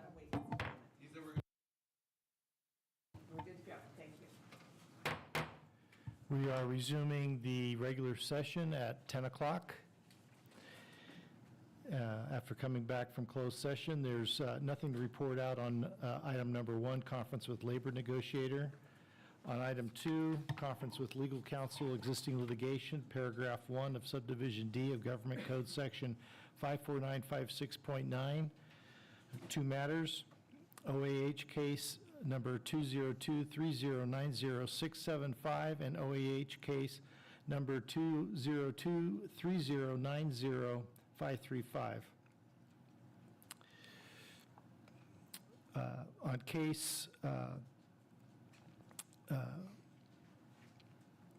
the existing litigation, paragraph 1 of subdivision D of Government Code Section 54956.9, the matter of OAH case number 2023090-675, in a closed session by a 6-0 vote, the board approved a settlement agreement with student to resolve that case.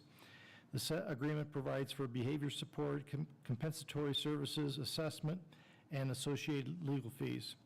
There was a motion by Trustee Kelly, seconded by Trustee Sweeney, and it was passed with a roll call vote. And again, Trustee Cooper. Aye. Trustee Du Sorensen left at 10 o'clock, at 9:58. She had voted yes. Trustee Kaminsky, yes. Trustee Kelly? Yes. Trustee Sweeney? Yes.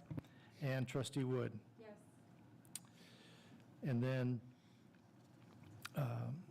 in a closed session by a 6-0 vote, the board approved a settlement agreement with student to resolve OAH case number 2023090-535.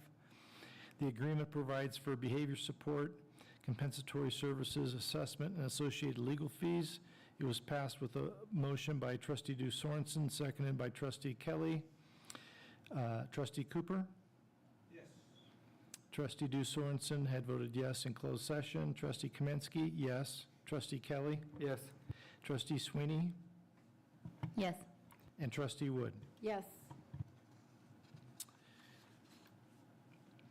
And with that, at 10:03, we are adjourned.